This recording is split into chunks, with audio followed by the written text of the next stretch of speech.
For most of human history, the universe felt eternal. The night sky appeared unchanged, stars fixed in place, time stretching endlessly backward. Nothing suggested a beginning. Nothing hinted at an origin. And yet, at some point, a quiet discomfort emerged. If everything exists, then why does it exist at all? If there was a first moment, what could possibly come before time itself? Long before modern science attempted an answer, ancient thinkers refused to settle for certainty. In one of humanity's oldest surviving texts, the Nasadiya Sukta of the Rig Veda, the universe is not described as created but questioned. It asks whether existence arose from nothing, or whether even the gods came later, unable to know the truth of their own origins. The text offers no resolution, only doubt. Today, we approach the same mystery with equations instead of verses. We trace cosmic history back 13.8 billion years to a hot, dense state we call the Big Bang. But as our models reach that boundary, something unsettling happens.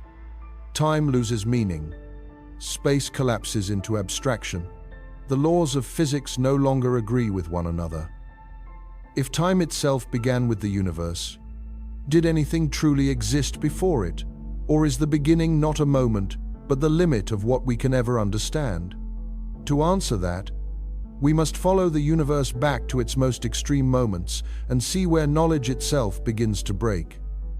Before we try to follow the universe back toward its origin, we have to pause over a quieter word: beginning. It sounds obvious, almost harmless, but hidden inside it is a whole picture of time that the universe may not share with us. In everyday life, a beginning feels simple. A book has a first page. A song has a first note. A life has a first cry. We imagine the universe in the same way, as a story that opens on a first line, a first flash, a first moment when nothing suddenly becomes something. The word does a lot of work for us. It reassures us that there was a time when the answer was nothing, and then, for some reason, the answer became not nothing. But notice what that picture assumes. It assumes that time is already there, stretching like a blank film reel, waiting to be exposed. It assumes that there is a stage, and then at some point, the actors walk onto it. When we say, "The universe began," we are sneaking in a background that does not belong to the universe itself. We are imagining time as a container, independent of what it holds. Modern physics quietly resists that picture. In the theories that describe gravity and motion on cosmic scales, space and time are not separate ingredients that can be added or removed at will. They merge into a single structure, often called spacetime, a kind of flexible fabric in which distances and durations are woven together. You cannot peel off the time part and let it run alone. When the universe curves, expands, or stretches, it is this space-time fabric itself that changes. That shift sounds abstract, but it has a sharp consequence. If time is not an external clock, but a property of the universe, then asking what happened before the universe began is like asking what lies north of the North Pole. The question is grammatically correct and intuitively clear. Yet the geometry it points to does not exist. There is no further north in that picture. The word before may be smuggling in a direction that reality does not provide. This is why cosmologists are careful with phrases that sound so innocent in everyday speech. When you hear that the universe has been expanding for about 13.8 billion years, what is really being described is not a stopwatch ticking outside the cosmos, but the time measured along the history of that expansion itself, using the physics that best fits the data we see today. To reach that number, Scientists do not wind the universe backwards like a movie on a screen and watch it converge on a single explosive frame. They take the way galaxies are moving now, the faint afterglow of the early hot universe, and the behavior of light itself. And they ask, if the same rules had been operating all along, how long would it have taken to get from a much denser, hotter state to this one? The answer is not a birthday. It is a duration embedded in a particular model of reality. Even the phrase Big Bang is misleading if we imagine an explosion in empty pre-existing space. There is no observation of a fireball expanding into a void. Instead, the picture is stranger. Every region of space was once closer to every other region. The fabric itself was denser, hotter, more tightly curved. The bang is not a bomb at the center, it is the whole stage changing its scale. When we follow the equations of gravity backwards into this denser past, they eventually point toward a kind of mathematical cliff, a singularity, where density and curvature shoot toward infinity and the familiar rules stop returning sensible answers. It is tempting to identify that cliff with the beginning, but a singularity in an equation usually means something more modest. It means that the tool in our hand has reached the edge of its validity. Drawing a vertical line at the end of a graph does not guarantee that the world itself ends there. So the Big Bang, in this more cautious view, is not a first moment of existence. It is the earliest slice of the universe for which our current theories give coherent, testable predictions. It is a boundary of understanding, not necessarily a boundary of being. To move closer to that boundary, cosmologists introduce another idea that sounds technical but is built on an ordinary image: inflation. In everyday language, to inflate something is to stretch it very quickly. Cosmological inflation is a proposal that, in the very early universe, the spacetime fabric itself underwent a brief period of extremely rapid expansion. Tiny regions were pulled apart so fast that any irregularities were ironed out. The universe became smooth and nearly uniform on large scales, while subtle quantum fluctuations were stretched into the seeds of future galaxies. The crucial point is not just the speed of this expansion. It is the way it recasts what we mean by beginning. In many inflationary models, the hot, dense state we call the Big Bang is not the creation of something from absolute nothing, but a transition, a phase change. The physics before and after are different.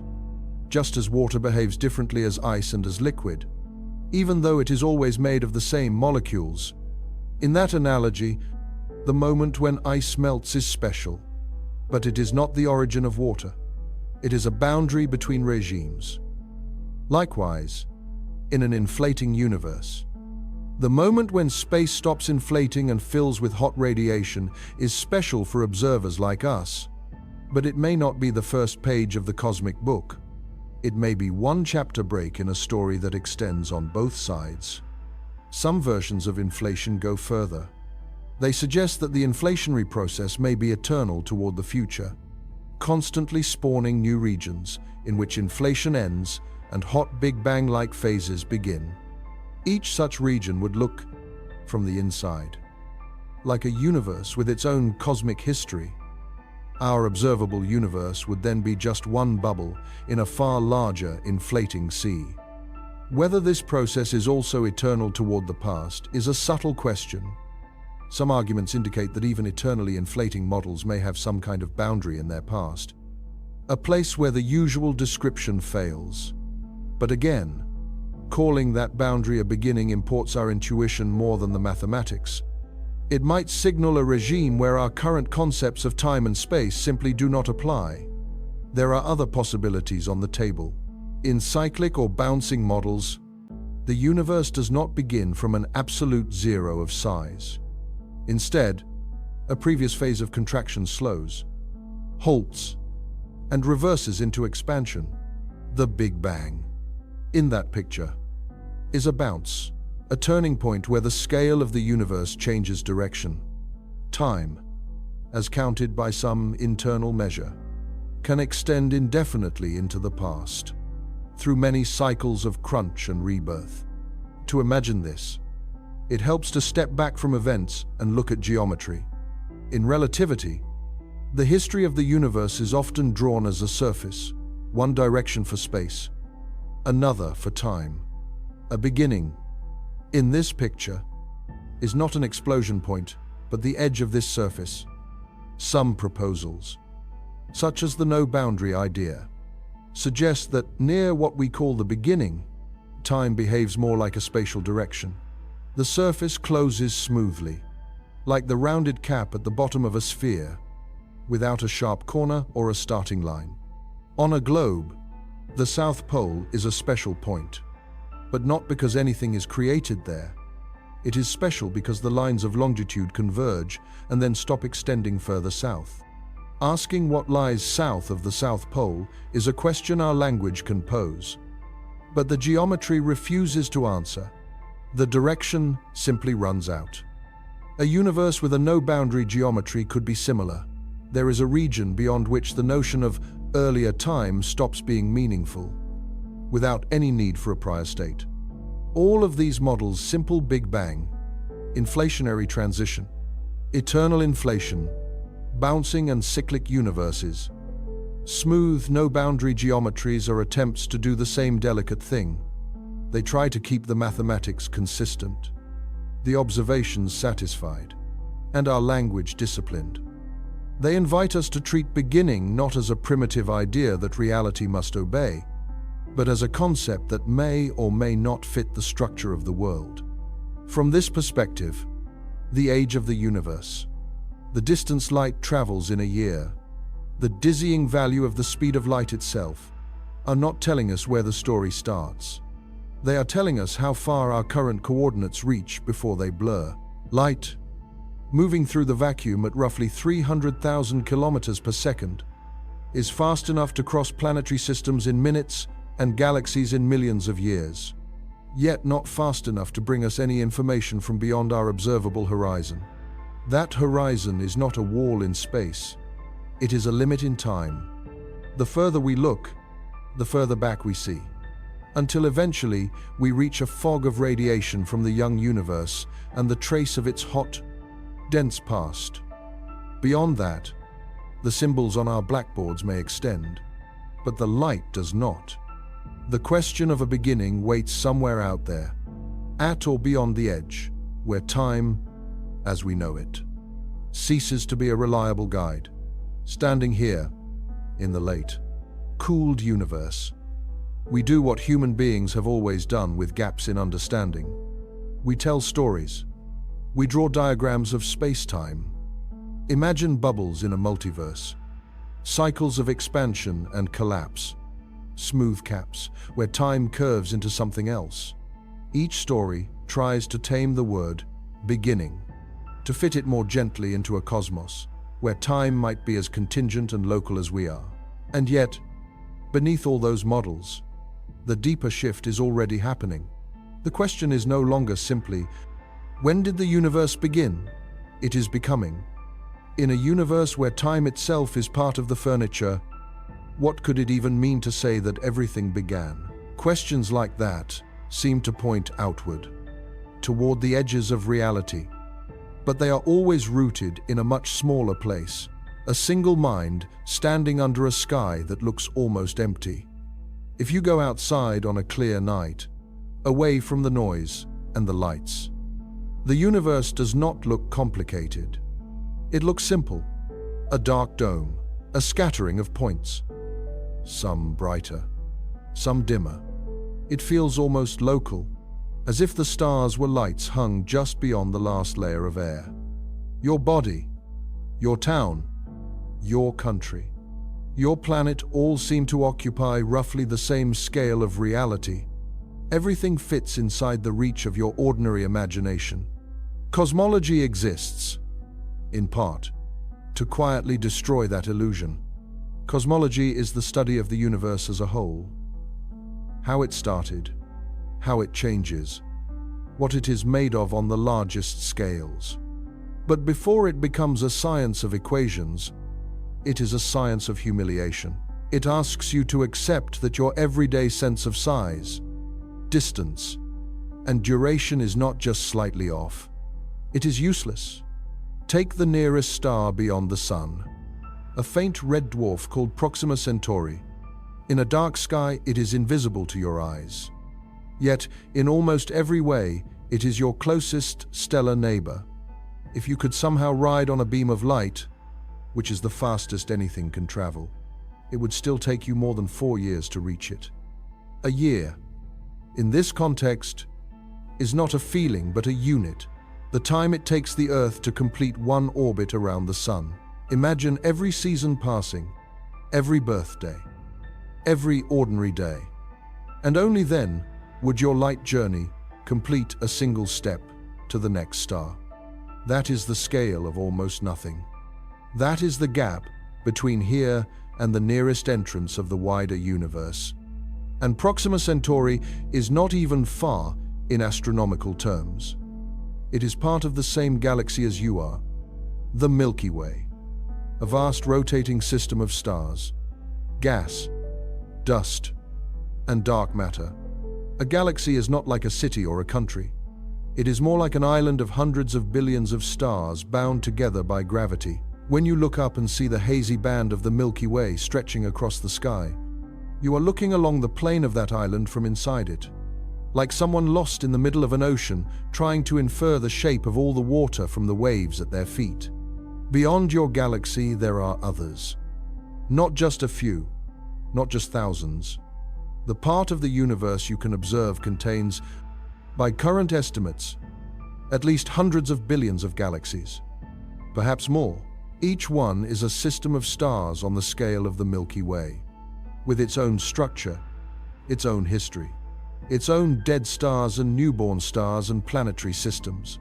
Most of them will never be reachable, even in principle, because the space between you and them is stretching faster than light can cross it. This is not just large. It is beyond any size your nervous system was built to handle. Your brain evolved to judge the distance to a tree, the time until winter, the number of people in a room. It did not evolve to picture clusters of galaxies arcing through expanding space-time. When you try, the images you form are fictions, visual metaphors that give you a thin sensation of understanding without ever truly matching the thing they represent. That mismatch creates a particular feeling, a shrinking. Not only are you small in physical terms, the way an ant is small compared to a mountain, you are small conceptually. Your categories do not scale. Even the word far fails to stretch far enough. It is tempting to respond to this by turning away, to say, this is too abstract, too distant from the concerns of a human life. You still have to work, to sleep, to worry about ordinary things. The nearest star beyond the Sun will not alter your schedule tomorrow, but the vastness leaks in at the edges. When you hear that the light from a distant galaxy has been traveling toward you for billions of years, you are forced to confront a time span in which entire species can rise and vanish. When you realize that the atoms in your body were forged in ancient stars that exploded long before the Earth formed, the distance between out there and in here collapses. Cosmic history becomes personal, whether you wanted it to or not. The result is a quiet kind of disorientation. If the universe is that large, that old, that indifferent to human scale, then what are you doing here? How do you locate the meaning of a single conversation, a single decision, inside a story that ranges across galaxies and aeons? This is where the need for a story returns. Not as decoration, but as survival. A story, in this sense, is not a fairy tale or a comforting lie. It is a pattern that lets you place yourself somewhere. It tells you what came before you, what might come after you, and why your moment in the middle matters at all. Human cultures have always built such stories by linking the sky to the ground. Myths of creation, cycles of time, gods who shape the stars and watch over harvests. These narratives are not physics, but they answer a psychological need that physics alone cannot touch. Modern cosmology does something subtler. It does not offer guardians or destinies. Instead, it offers a lineage. It tells you that the same physical laws that govern your heartbeat and the glow of a light bulb also govern supernovas and black holes and the expansion of space itself. It connects your breath to the chemistry of interstellar clouds. It tells you that, in a literal sense, you are made of star matter. That knowledge does not make you larger. It does not grant you control. If anything, it emphasizes how contingent you are, how easily the conditions that support your existence could have been different. But it does anchor you. It gives you a way to say, I am not outside the universe looking in. I am a temporary concentration of its contents. Thinking about itself, the idea of human insignificance is often framed as an insult. You are told that you are a speck, a nothing, a brief flicker on a tiny planet orbiting an ordinary star. The implication is that because you are small, you do not matter. That conclusion does not follow. Significance is not a property of size. It is a property of perspective. For you, the most significant events in existence will always be those that pass through your own consciousness. The touch of a hand, the sound of a voice, the sudden realization of something true. If the universe is vast, it is precisely this local, fragile field of awareness that becomes precious. It is rare not in space, where we cannot yet count minds, but in your own timeline, which offers only one continuous stretch of experience before it ends. So when cosmology talks about distances to nearby stars, or counts galaxies, or measures the age of the universe, it is not only building a description of reality, it is also, whether it admits it or not, reshaping the stories you can tell about being human. It is replacing a small, enclosed stage with one that has no visible walls, and then asking you to continue the play anyway. You might feel, in response, a desire to pull the story back towards certainty, to declare that the universe has a clear beginning for a clear reason, that human beings occupy a chosen place within it, that everything is heading toward a definite end. Those are powerful narratives. They relieve the burden of scale, but the view from modern cosmology does not easily support them. It shows you a universe in which most matter is dark, most energy is mysterious, and the deepest questions about origin and time may be ill-posed. It shows you a cosmos that does not bend itself around human expectations. What it can offer, instead, is a different kind of story. Not a story in which you are central, but a story in which you are continuous with everything else. A story in which your questions about beginnings and endings are themselves natural events inside a universe that may or may not have either. Sitting under the night sky, this may not feel like enough, but it is something. It is a way of saying, the vastness does not erase you. It only removes the illusion that you were ever the measure of all things. One way to live with that kind of displacement is to trade distances for something more familiar. Not how far, not how long, but how hot. Temperature sounds like a domestic word. It comes up in weather reports, in cooking, in fevers. It feels local, manageable. Yet in physics, temperature is one of the cleanest ways to talk about the most extreme states the universe can reach. It is not really about warmth or coldness as you feel them.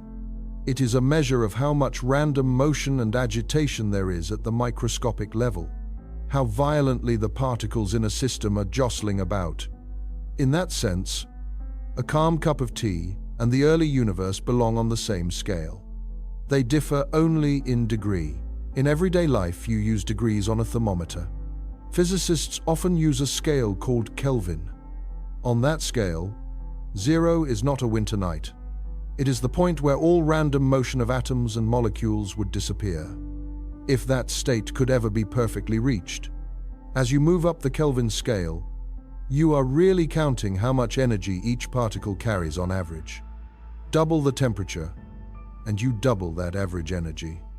The sun is already so far beyond ordinary experience that the word hot no longer means very much. The visible surface is a few thousand Kelvin, already hotter than any natural condition on Earth's surface. Deep in the core, where nuclear fusion takes place, the temperature climbs to roughly 15 million Kelvin, a seething plasma of nuclei and electrons crushed together by gravity. Yet even this is modest on the cosmic scale. In the core of a massive star about to explode as a supernova, temperatures can rise to hundreds of millions or even billions of Kelvin. At those energies, atomic nuclei are broken apart and rearranged in rapid nuclear reactions. The star becomes an engine, forging heavy elements in the brief moments before it tears itself apart. You might expect that the hottest places in the universe are always out there, in distant stars or violent cosmic events. But for now, some of the highest temperatures we know how to describe are briefly created in machines on Earth. In large particle accelerators, such as the ones that collide heavy atomic nuclei at close to the speed of light, tiny droplets of matter are heated to extraordinary temperatures. For a fleeting instant after the collision, the protons and neutrons inside those nuclei melt into a fluid of more fundamental ingredients called quarks and gluons. This state, the quark-gluon plasma, is thought to resemble the kind of matter that filled the universe in its first moments after the Big Bang. Measurements at these machines indicate that these fireballs can reach temperatures of several trillion Kelvin, far hotter than the core of any star. They last for less than a heartbeat of a heartbeat, expanding and cooling almost as soon as they form. But in those instants, they give us a controlled glimpse of conditions that once existed everywhere. Here, temperature stops being a comfortingly human quantity. It becomes a way of indexing how radical the laws of physics can become. At room temperature, molecules bump gently into one another. In a stellar core, nuclei crash, together with enough energy to fuse into heavier elements. In a quark-gluon plasma, even the structures that hold protons and neutrons together dissolve.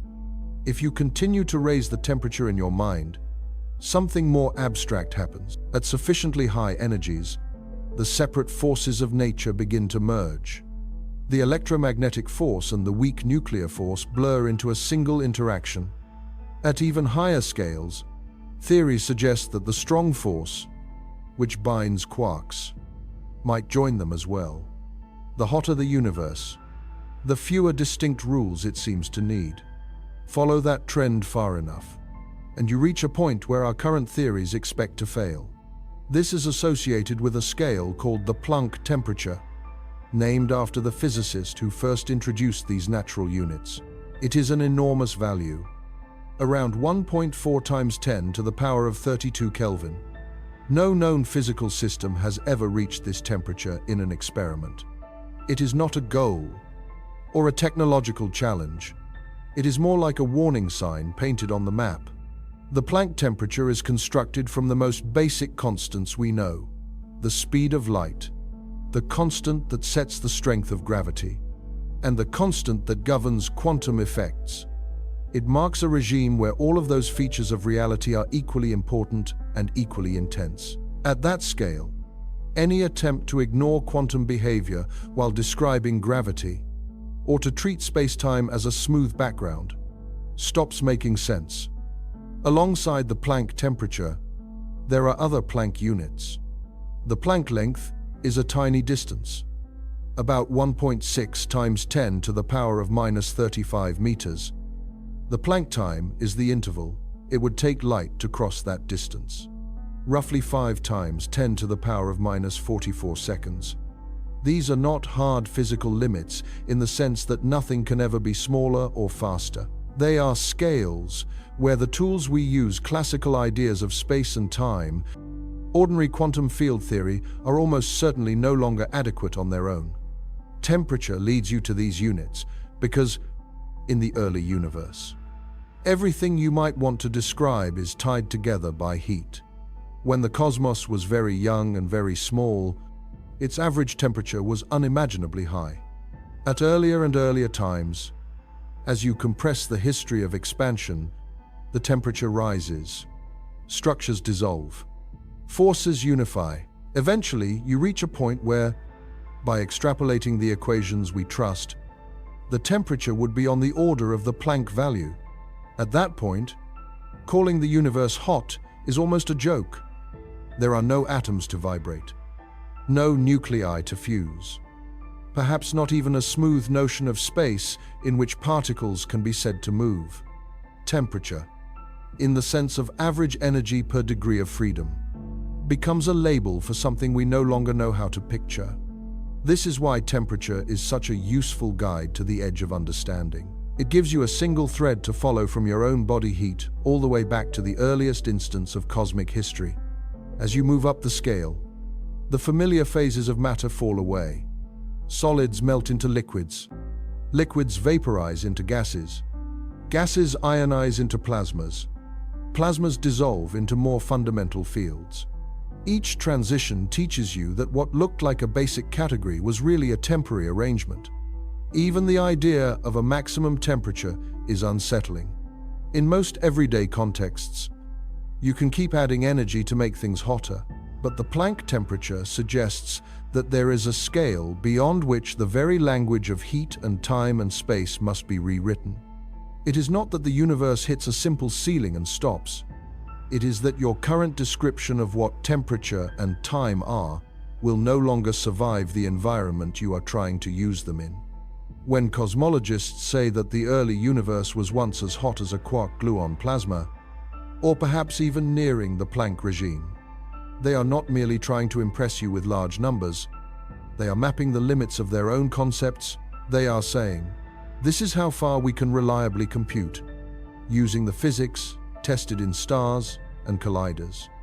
Beyond this, the equations can still be written, but we no longer trust them. We are speculating. Seen that way, temperature is not just a physical quantity. It is a philosophical marker. It tells you under what conditions the universe you recognize can exist at all. Below certain temperatures, atoms cannot form, chemistry fails, stars do not ignite. Above certain temperatures, atoms cannot survive, nuclei disintegrate, even space-time, as you usually imagine it, may lose its smoothness. Instead of asking only when the universe began, you start to ask under what thermal conditions a universe with anything like you in it could arise. Somewhere between the impossible cold of perfect stillness and the impossible heat of the Planck era, there is a narrow corridor where complexity can persist, where galaxies and stars and planets and biochemistry can operate, where a mind can notice that it is here. Following temperature along that corridor, up and down, you begin to see that the question of beginnings is entangled with something more basic, the question of which states of the universe are even compatible with the existence of observers who can ask about them.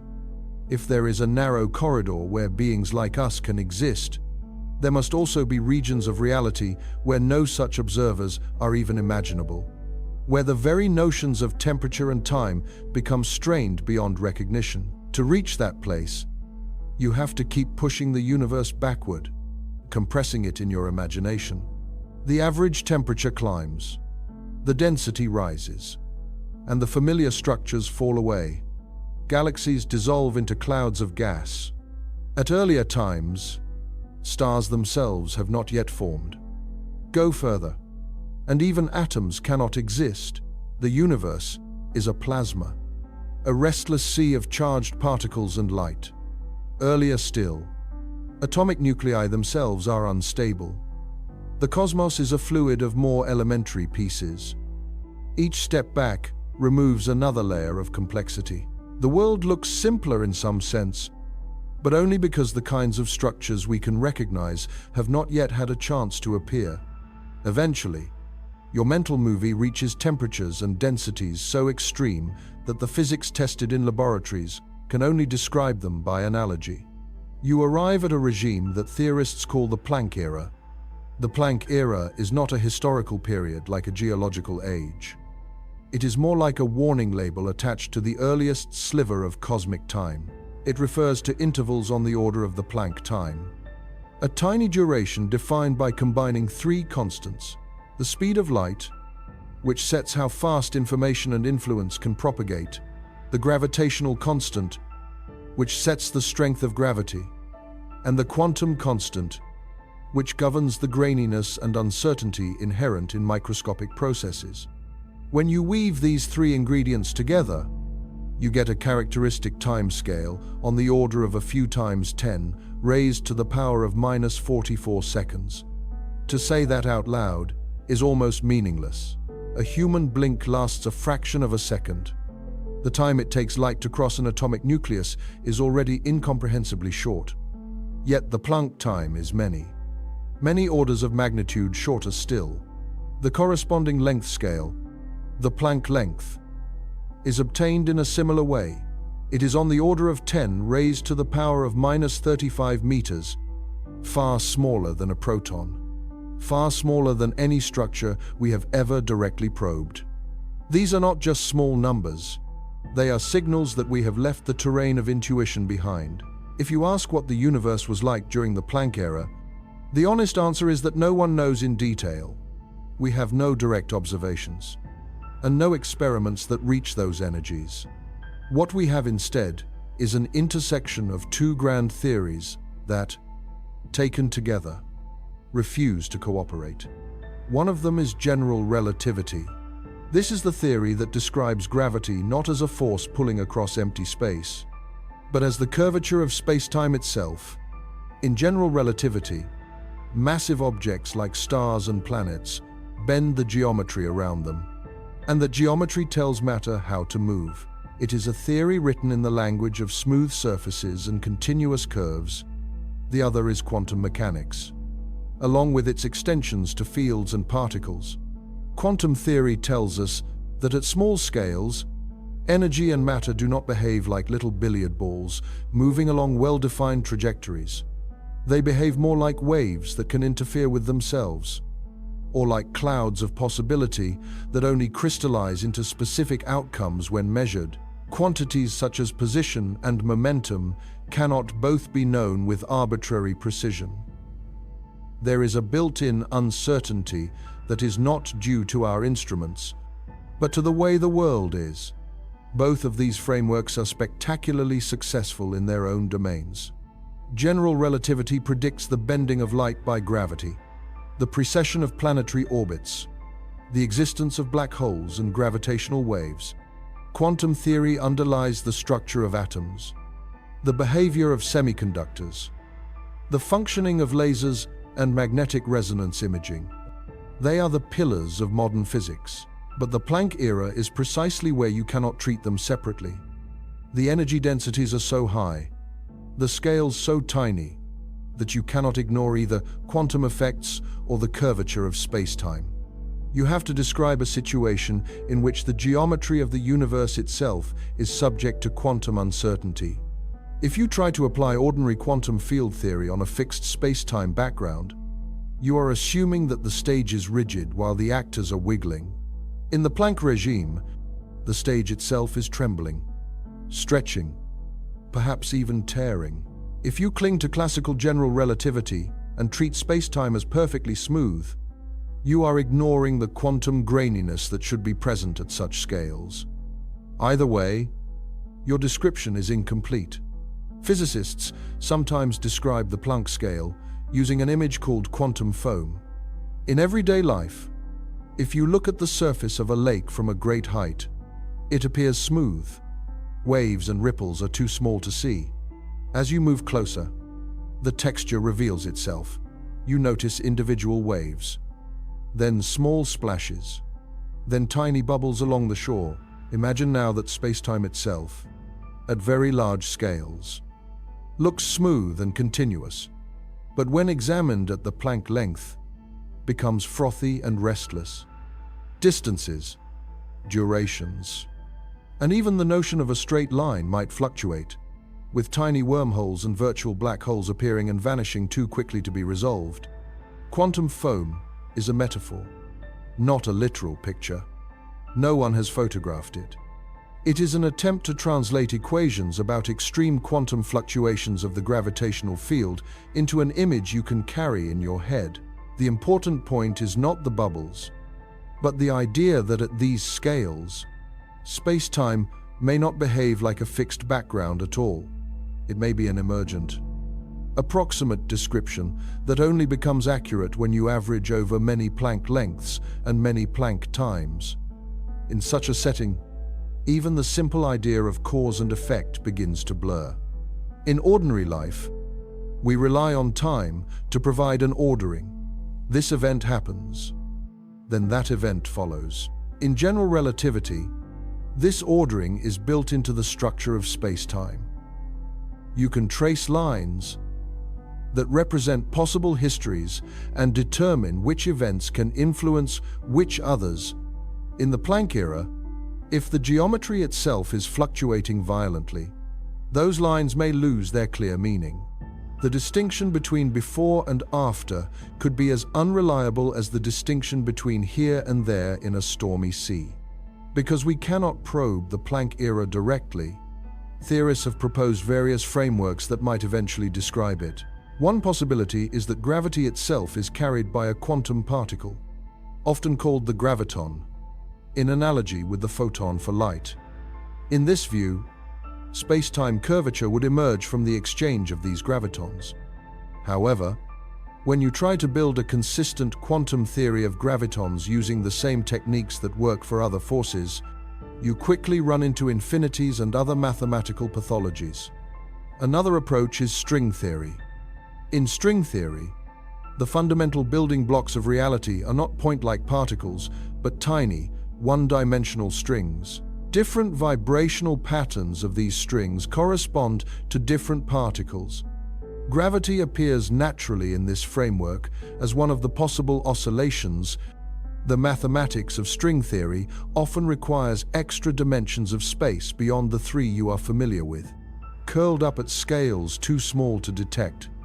At energies approaching the Planck scale, those extra dimensions and the extended nature of strings become important.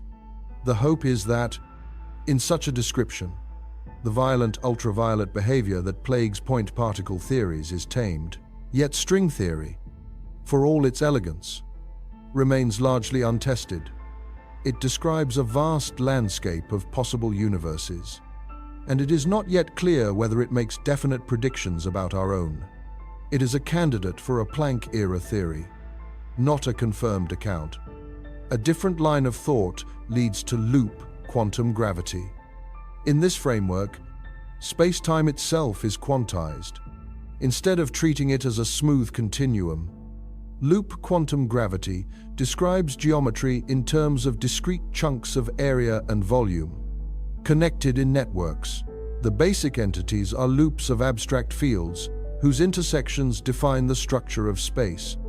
At large scales, these granular building blocks would blend into an effectively smooth geometry, much as individual atoms form a continuous solid. At the Planck scale, however, the discrete nature of geometry would dominate. Loop quantum gravity has led to models in which the Big Bang singularity is replaced by a bounce. A prior contracting phase reaches a minimum volume and then re-expands. In such scenarios, the Planck era is the crossover between contraction and expansion, a region where classical space-time dissolves into quantum geometry before re-emerging. Whether this picture is correct is still unknown. What all these attempts share is an acknowledgement that the Planck era is not simply the beginning of the universe in the usual sense. It is the boundary of our current language. It is where phrases like the laws of physics and the fabric of space-time become unreliable if we treat them as timeless and absolute. The very idea of a law suggests something fixed. Standing above the world, it governs. But in the Planck regime, what we call laws may themselves be emergent, regularities arising from deeper, less structured dynamics. That thought destabilizes more than just cosmology. Much of our intuitive comfort comes from assuming that there is a stable rulebook underneath everything. When we say that the universe obeys physical laws, we picture a cosmos that plays by consistent rules from start to finish. If, however, the structure of space-time and the form of those laws both crystallize out of some pregeometric, pretemporal process at the Planck scale, then our image of a fixed rulebook might itself be a latecomer. This does not mean that anything goes, or that the universe is arbitrary. It means that order may have levels. At one level, you have the classical laws that govern the motion of planets and falling apples. At a deeper level, you have quantum fields and probabilities. Deeper still, perhaps, you have whatever mathematical structure controls the Planck era. Where geometry and quantum uncertainty are inseparable, our access to those depths is indirect, filtered through the durable patterns that survive cooling and expansion. You can think of it in terms of language. At the scale of human conversation, words have meanings, and grammar has rules. Those rules are remarkably stable. They let you build coherent stories. But beneath them lies a messier world of evolving usage, shifting sounds, and neural patterns. The stability of language is real, yet it is also contingent on many underlying processes. Similarly, the stability of the physical laws you experience may sit atop an underlying regime where the concepts of space, time, and causality are in flux. When cosmologists talk about the Planck era, then, they are not just trying to pin down what happened at the very earliest possible instant.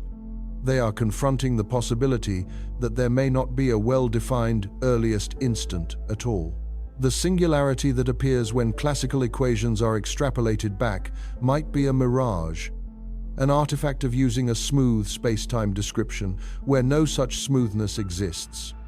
In that case, asking what happened at time zero could be like asking what the weather was like at the exact edge of a map that has been drawn for a different planet.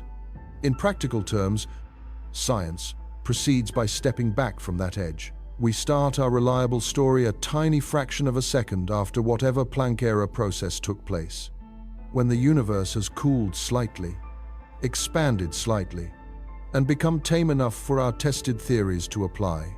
From there, we can follow nucleosynthesis, the formation of light elements, the release of the cosmic microwave background, the assembly of galaxies. The Planck era remains a shadow pressed against the origin of that history, a region whose details are encoded only indirectly in the patterns we observe today. Yet, even as a shadow, it has consequences for how we think. It forces us to admit that there is a domain in which our best descriptions must fail together, not separately. It reminds us that our cherished distinction between geometry and matter, between the stage and the actors, may itself be provisional, and it suggests that the question, "Did the universe begin?" might be less about a specific event and more about whether the concepts we use to describe events can be extended arbitrarily far into the past. Standing at the safe distance of the present, you can let your imagination drift toward that early, dense, unknowable regime, not to picture it accurately, because you cannot, but to feel the weight of its existence in the story. Somewhere beyond the reach of extrapolation, there is a region where physical law, as you know it, dissolves into something more primitive. Whatever that something is, it is part of what eventually cooled and stretched into atoms, into stars, into minds capable of wondering why there is anything at all. Whatever that hidden regime was, it did not just cool into matter, it cooled into rules. And as the universe expanded, something quietly reversed the way our intuition usually works. The further back you go, the fewer rules there seem to be. In ordinary life, complexity feels like it belongs to higher levels. A child follows a few simple instructions.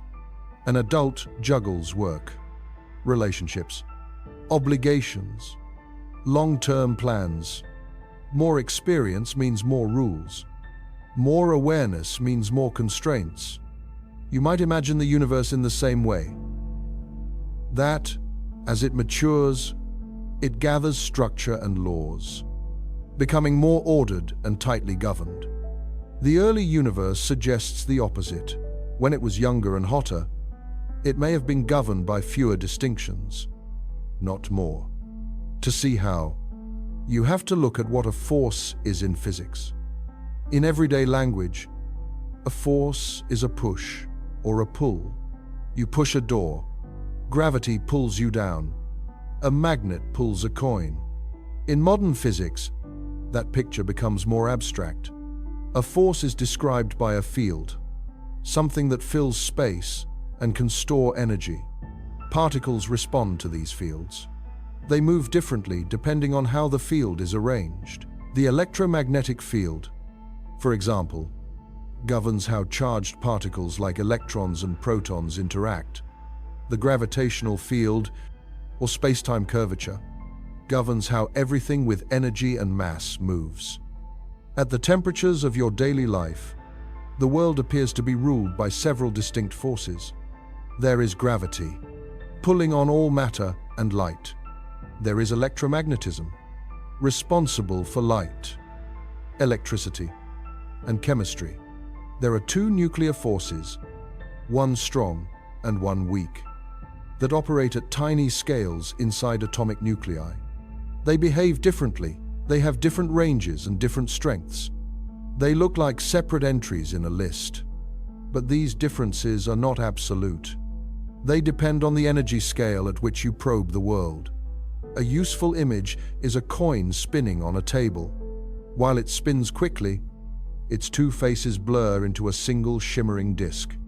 You cannot easily say whether you are looking at heads or tails. As friction slows it down, the rotation becomes slower. The coin begins to wobble. Eventually, it falls, and only one face is visible. The distinction between heads and tails, which was always present in the object itself, becomes visible only when the motion is calm enough. In particle physics, temperature plays a role similar to the speed of that spinning coin. At very high energies, interactions become so violent that differences between certain forces and particles are blurred. The underlying equations have a kind of hidden symmetry. Different types of particles can be rotated into one another in an abstract space without changing the overall behavior. As the universe cools, that symmetry can break. A single, unified interaction can split into several distinct forces with different properties. A concrete example is the electroweak interaction. At low energies, electromagnetism and the weak nuclear force look very different. Electromagnetism has infinite range. It governs everyday phenomena like light and magnetism. The weak force acts only over very short distances. It is responsible for certain types of radioactive decay. For a long time, they were treated as unrelated. But when you study these forces at higher and higher energies, using particle accelerators and theoretical models, patterns emerge. The equations that describe them can be written in a single, unified form. Above a certain energy scale, the difference between electromagnetic and weak interactions fades. They behave as two aspects of one underlying force. Only when the universe cools below that scale does the symmetry between them break, and they separate into the forms we observe in laboratories and in everyday life. In that hot electroweak era, before the symmetry breaks, particles do not carry the same kinds of masses and charges that they do now. Their identities are more fluid.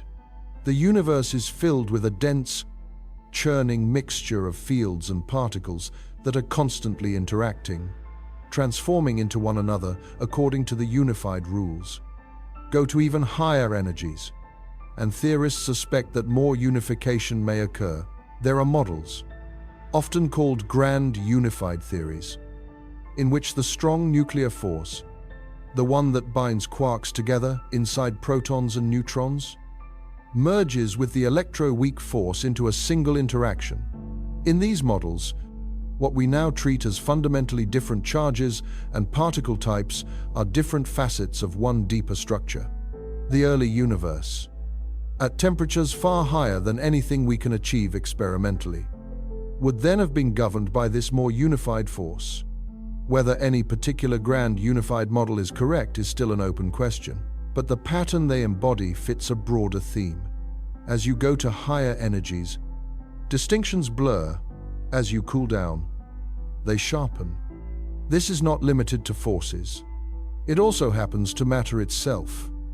At the temperatures you live in, particles have well-defined masses. An electron has one mass. A muon has another. They behave as different species, with different lifetimes and roles. At higher energies, however, particles can constantly transform into one another. They absorb and emit other particles. They are created and annihilated in collisions. The hotter the environment, the more this restless identity swapping dominates. You can picture the early universe as a kind of ocean of energy in which excitations of different fields continually appear and disappear. Instead of stable objects moving through a fixed background, you have a restless, self-interacting medium. A particle, in this view, is not a permanent bead of substance. It is a particular pattern of vibration or excitation in a field. At low energies, some patterns are favored. They are easier to maintain and harder to break apart. At high energies, the menu of possible patterns widens, and the boundaries between them become harder to draw. This is one reason why physicists sometimes say that the early universe was simpler. They do not mean emotionally simple or visually simple. They mean that the number of distinct effective rules was smaller. With more symmetry and fewer broken distinctions, the equations needed to describe the state of the universe may have been more compact. Only as cooling proceeds do those symmetries break. Spawning complexity. Symmetry breaking is a technical phrase, but the basic idea is familiar. Consider a perfectly round ball balanced on the tip of a hill shaped like a dome. From the top, every direction looks the same. The system has rotational symmetry, but the ball cannot stay balanced there forever. Eventually, a tiny disturbance, a vibration or a gust of air, nudges it. The ball rolls down in some particular direction. The final state, with the ball resting somewhere on the slope, does not share the full symmetry of the hill. One direction has been chosen. The underlying laws have not changed, but the outcome has. In the early universe, fields that were initially in symmetric configurations can undergo similar transitions. As the cosmos expands and cools, the lowest energy, most stable configuration of a field may change. The field can then roll down into a new arrangement, settling into a state that no longer respects the full symmetry of the original equations. When that happens, previously unified forces can split, and new particles can acquire mass or different charges. From the perspective of a later observer, these symmetry-breaking events are milestones. They mark the moments when the roster of forces and particles takes on the form we now see. Gravity becomes distinct from other interactions. At the highest scales, the grand unified force, if it exists, separates into the strong and electro-weak forces. The electro-weak force in turn splits into the electromagnetic and weak forces. Each step adds more apparent rules, more structure, more variety to the physics of the universe. Notice how this changes the naive picture of the Big Bang as a moment when everything was suddenly created with full complexity. In many modern models, the story is almost inverted. The very early universe may have been in a highly symmetric, comparatively simple state, with fewer distinguishable ingredients. Complexity, including the variety of forces and particles that can form atoms and molecules, emerges as a side effect of cooling and expansion. If you follow that thought through, the phrase laws of physics starts to sound less like a timeless decree and more like a layered construction. At the deepest level we can currently imagine, There may be a compact set of symmetries and principles that govern fields in an almost featureless state. As the universe evolves, those symmetries break in stages, and at each stage, new effective laws arise. These effective laws are as real for us as the rules of everyday speech are real for speakers of a language, even if they emerge from deeper patterns of sound and thought. What does this have to do with beginnings? It suggests that asking, "What was the first law?" may be as misguided as asking, "What was the first word ever spoken?" There may not be a single moment when a full, final rulebook snapped into existence. Instead, there may be a progression in which the rules themselves differentiate over time, tied to the changing temperature and density of the universe. In that view, moving toward the Big Bang is not just moving toward a hotter, denser state of matter. It is moving toward a regime in which the distinctions we now rely on between forces, between particles, between space and time, and matter become progressively less usable. The unity that emerges at high temperature is not a comforting unity. It is a stripping away of the categories that make the world legible to minds like ours. Somewhere beyond the scales we can test, there may have been a stage where the universe was governed by a single, highly symmetric interaction, or by a framework even more abstract than that, in which the very idea of a force is inadequate. From that perspective, the multiplicity of laws we infer today is a kind of cooled residue, the crystallized outcome of symmetry-breaking events that took place when no atoms yet existed, when no observers could watch.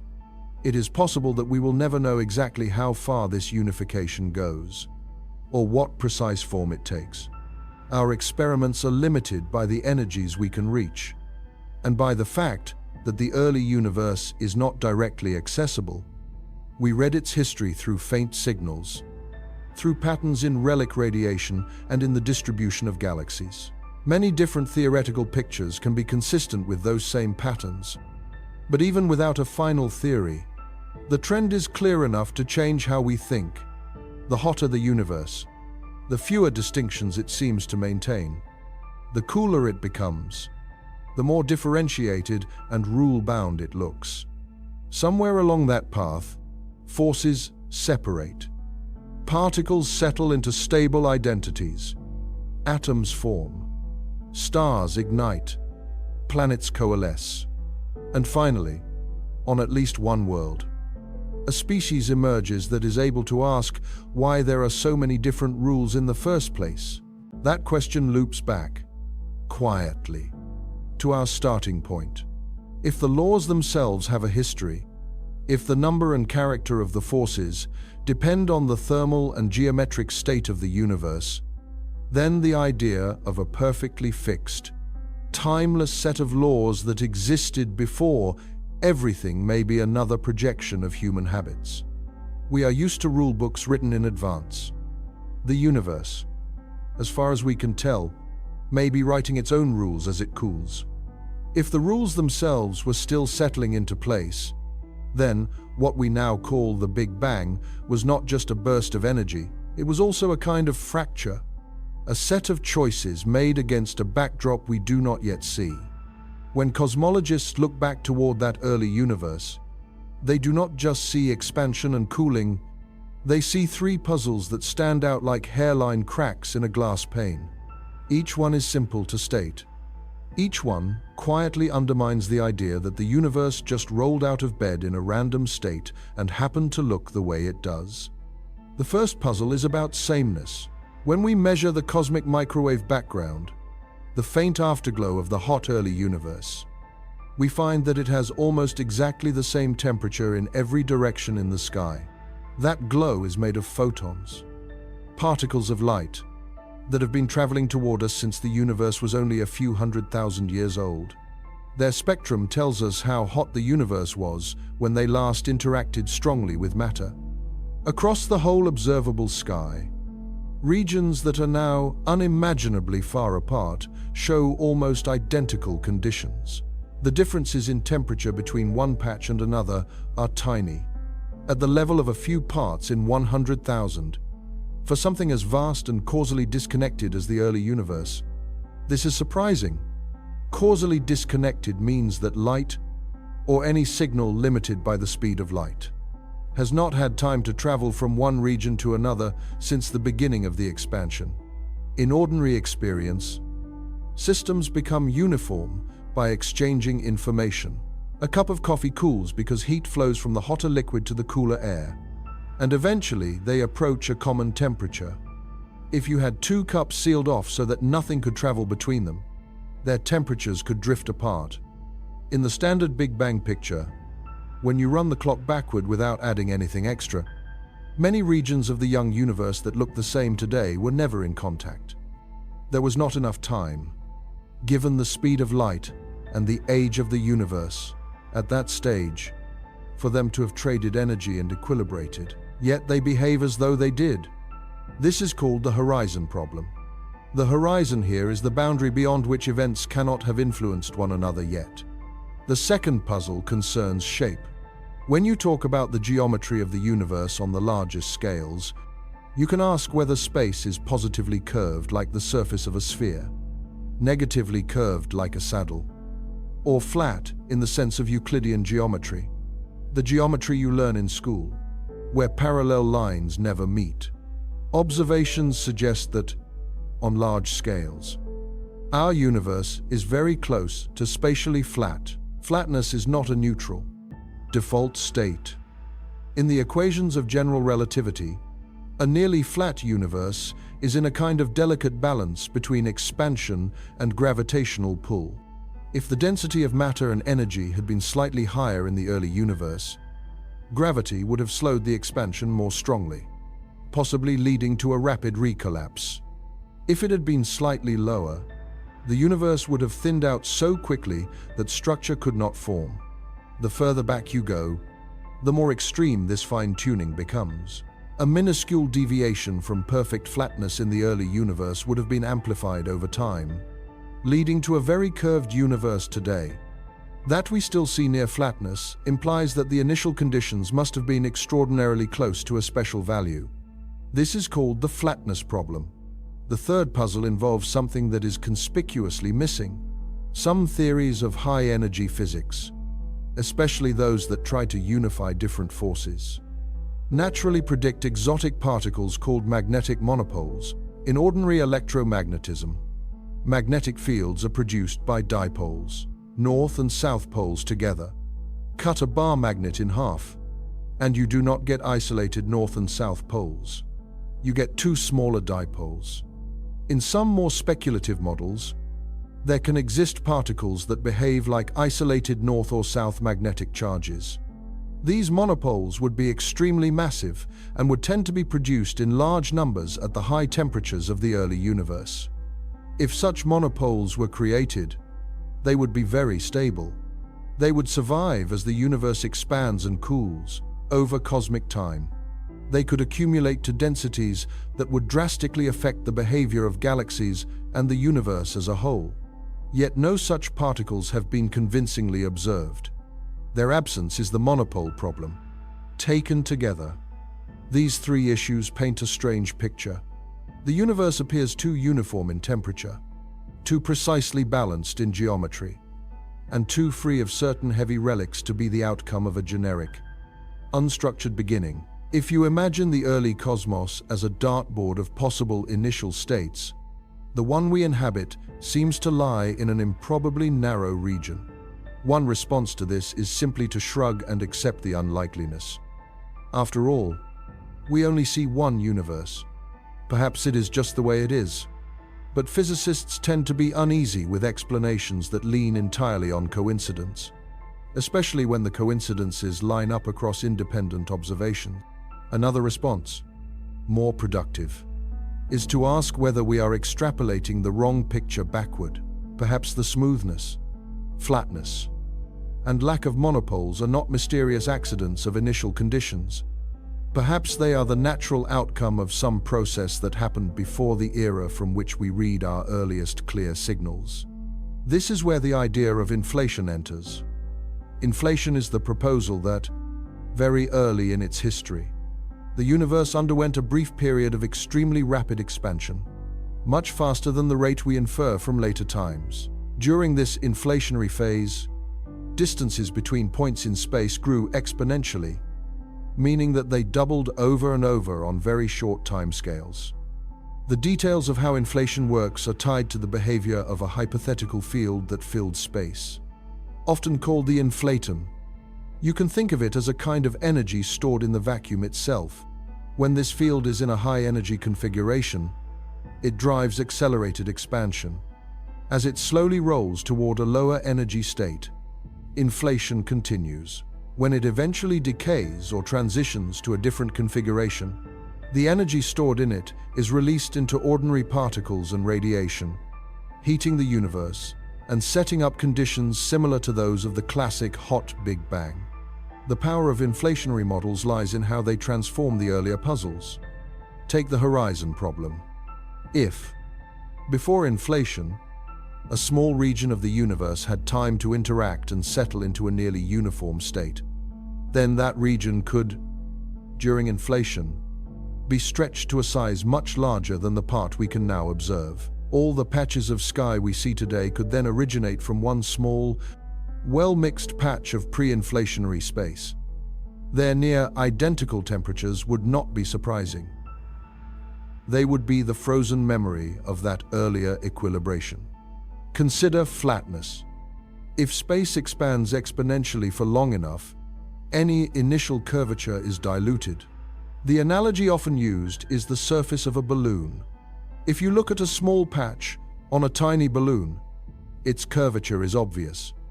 As you inflate it, each small patch looks flatter. In inflationary cosmology, the rapid stretching of space would make any initial positive or negative curvature appear extremely small within our observable region today. Flatness would then be not an improbable initial condition, but a natural outcome of prolonged inflation. What about monopoles? If heavy, unwanted relics were produced before or at the onset of inflation, the same rapid expansion that smooths the universe and flattens its geometry would also dilute their density. Each monopole would be carried away from its neighbors by the growing fabric of space. By the time inflation ends and the universe reheats, the number of monopoles per unit volume in our observable region could be negligibly small, consistent with their apparent absence. In this way, inflation takes three separate problems and addresses them with a single mechanism. It turns what looked like fine-tuning into byproducts of dynamical evolution. Instead of tuning the dartboard so that the dart must land in a tiny region, inflation stretches the area around the dart until the region that looks like our universe fills most of the board. Of course, this is still a story we tell, based on equations and indirect evidence. We have not watched inflation happen. We infer its plausibility from the patterns we see in the cosmic microwave background, from the distribution of galaxies, and from the fact that it neatly ties together those earlier puzzles. It is a compelling story, but not a finished one.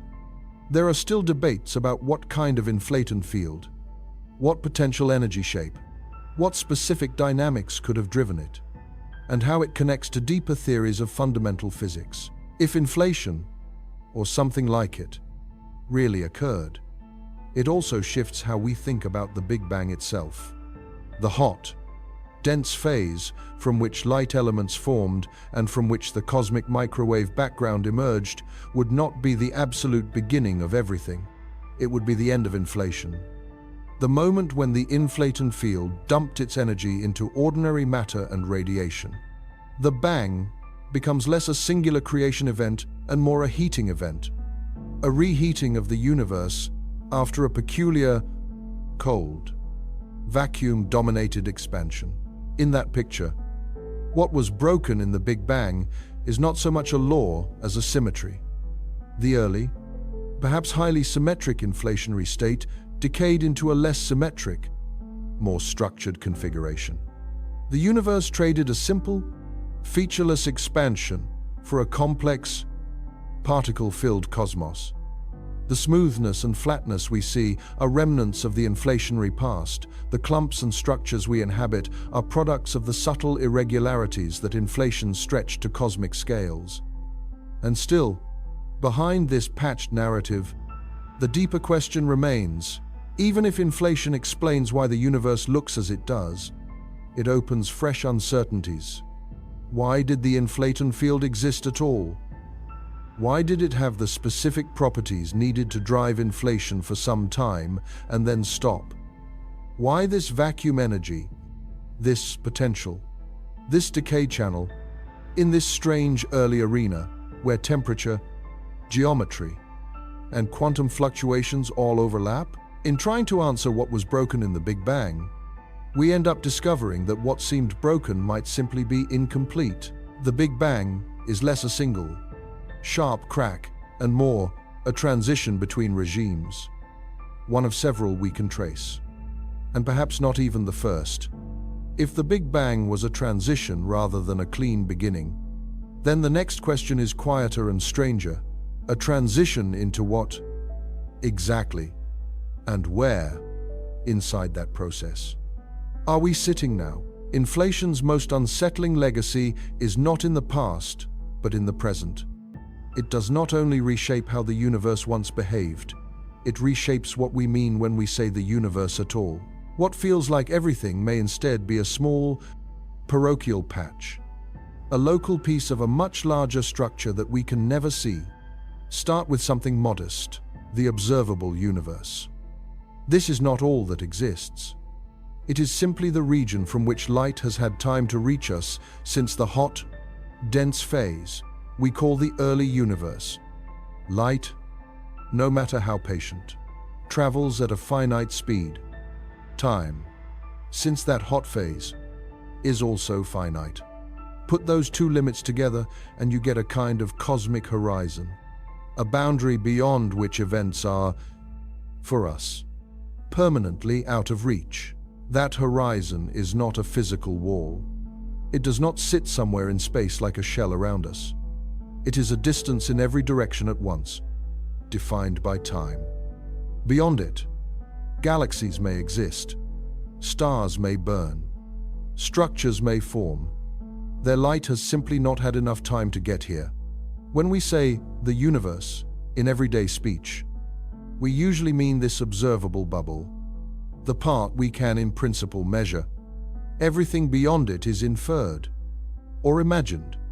In an inflationary picture, this distinction becomes crucial. During the inflationary phase, space did not simply expand in the gentle way it does now. It swelled at an extraordinary rate, doubling its size again and again in intervals far shorter than a second. A small initial region could be stretched to a scale vastly larger than the piece we can see today. Our observable universe would then be just one tiny patch on a much larger inflated sheet.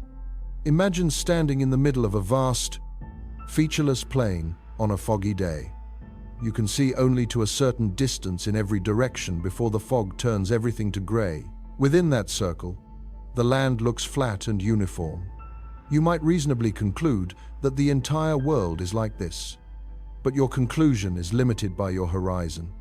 There could be mountains or oceans just beyond the fog, and you would have no direct way to know.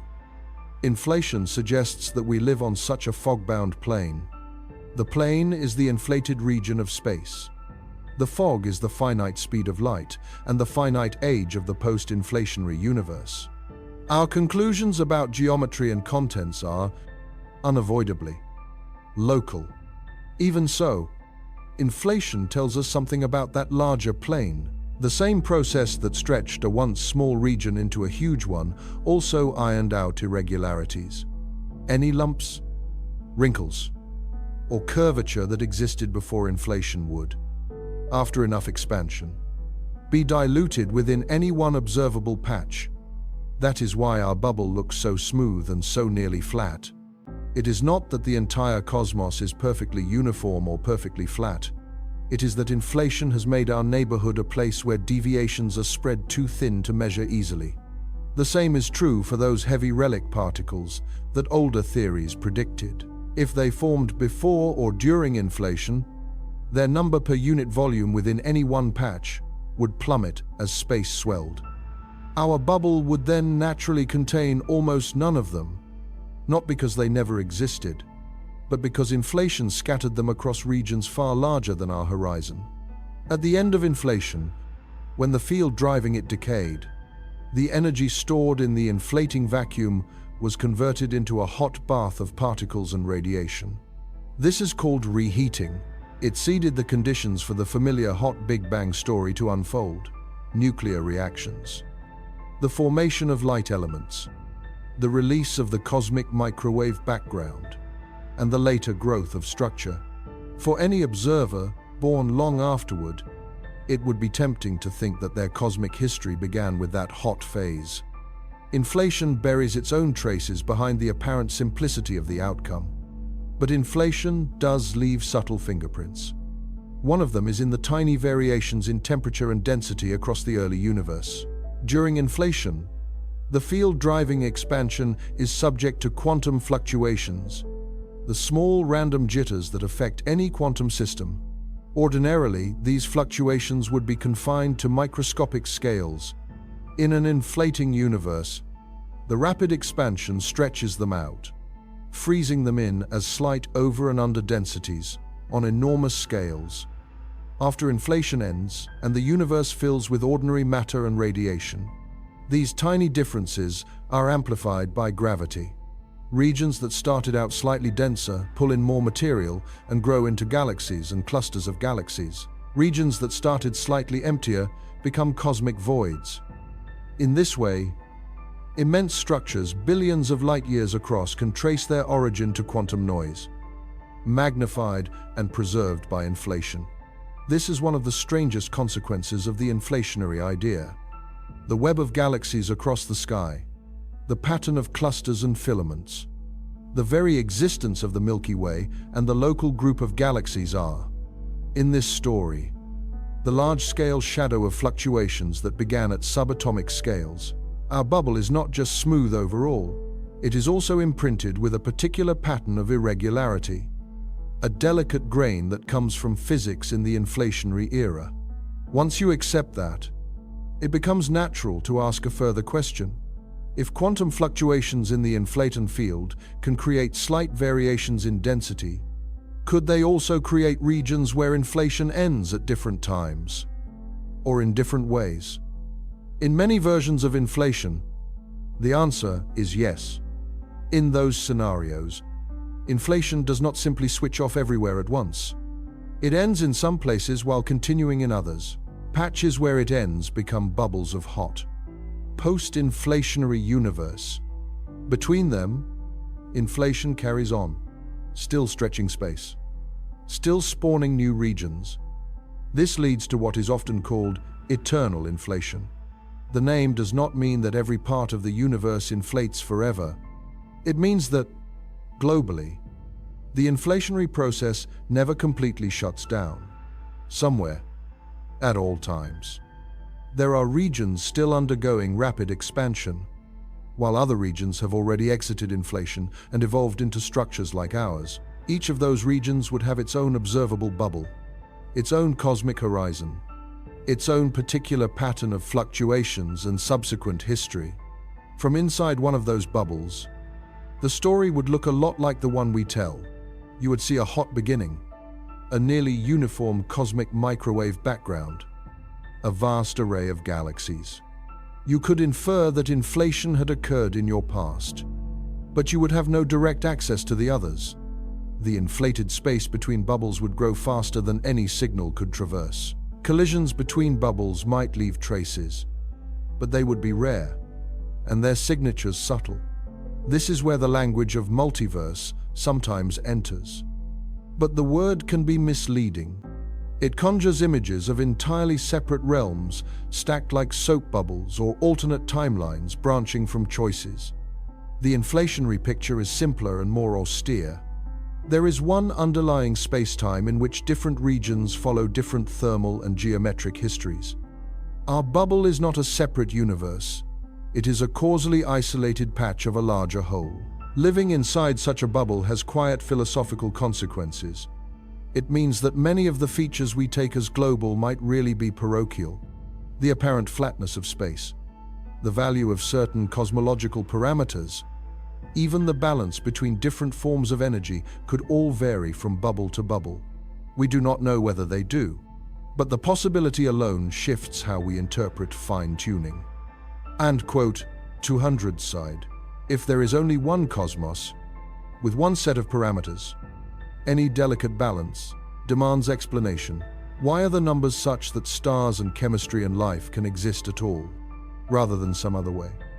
If, instead, the larger inflationary spacetime naturally generates vast numbers of bubbles with different properties, then it is less surprising that some small subset of them will have conditions compatible with observers. We should not be shocked to find ourselves in one of those, just as we are not shocked to find ourselves on a planet with liquid water rather than on a star. This does not solve the mystery of why inflation occurs, or why the deeper laws are such that bubbles with our properties arise. It only relocates part of the puzzle into a statistical framework. The universe, in this view, is not finely tuned once and for all. It is prolific. Most of what it produces may be sterile from our point of view. We inhabit a rare, but not unique, oasis. There is, however, a more personal implication. If we live inside a bubble, our cosmic horizon is not just a technical boundary. It becomes a symbol of epistemic humility. No matter how powerful our telescopes, no matter how sophisticated our theories, there is a literal limit to what we can see of the whole. We can constrain, infer, and model. We can read the patterns in the relic light, but there will always be a sense in which the universe beyond our bubble is a question, not a fact. That does not make our knowledge meaningless. Within our horizon, the patterns are real. The relationships between temperature fluctuations and galaxy distributions, between expansion rate and matter density, between quantum noise and cosmic structure, all belong to the story we can test. But inflation reminds us that any such story is local. It is a chapter, not the entire book. You could take that as a diminishment. The grand, singular universe of earlier thought, with its clean beginning and unique history, is replaced by something more diffuse and indifferent. Or you could take it as a release. The burden of explaining everything with one sharp event and one final set of laws is eased. What remains is a subtler task, to understand the patch we inhabit, the processes that shaped it, and the ways in which our assumptions about the universe may be reflections of life inside a particular bubble. Late at night, when you look up and imagine the cosmos, you are, in this story, not seeing a simple all. You are pressing your face against the inner wall of a horizon, staring out along the inside of a bubble that has grown from quantum fluctuations and vacuum energy and ancient expansion. Beyond that wall, other regions may exist, cold or hot, structured or empty, with different histories and different futures. You will never meet them. Yet the fact that they might be there is part of the quiet strangeness of the place you call everything. Inside this bubble that we call a universe, something even quieter than expansion decides how real things feel. The difference between what can drift freely and what is held in place, between light that never tires and matter that resists being moved. We usually meet that difference under a simple word: mass. In everyday speech, mass and weight blur together. You pick up a stone, feel its heaviness, and call it weight. You know that in space, astronauts float as if they had no weight at all. But mass is something subtler. Mass is not how strongly gravity pulls on you. It is how stubbornly you respond when anything tries to change your motion. Push a shopping cart and it moves easily. Push a car and it barely notices. The resistance you feel is mass. In the language of physics, mass measures inertia. It tells you how much a given force will change the motion of an object. A small force can accelerate a light object quickly. the same force will barely affect something more massive. That simple idea is threaded through everything from walking to orbiting planets. And yet, at the level of fundamental particles, the origin of mass is not obvious. If you write down the equations for the basic ingredients of the standard model of particle physics, the theory that best describes known particles and forces at everyday energies, you find a kind of elegant symmetry lurking inside. Left to themselves, many of these particles would naturally travel at the speed of light. They would behave more like massless rays than like the slow, lumpy matter we are made of. So where does the heaviness come from? What slows particles down, gives them rest mass, lets them clump into atoms, and eventually into the solid world? The answer, as far as we currently understand it, involves another field, something that fills all of space in a way similar to the electromagnetic field or the gravitational field, but with a special role. This is the Higgs field. It is not a cloud of particles floating out there like a gas.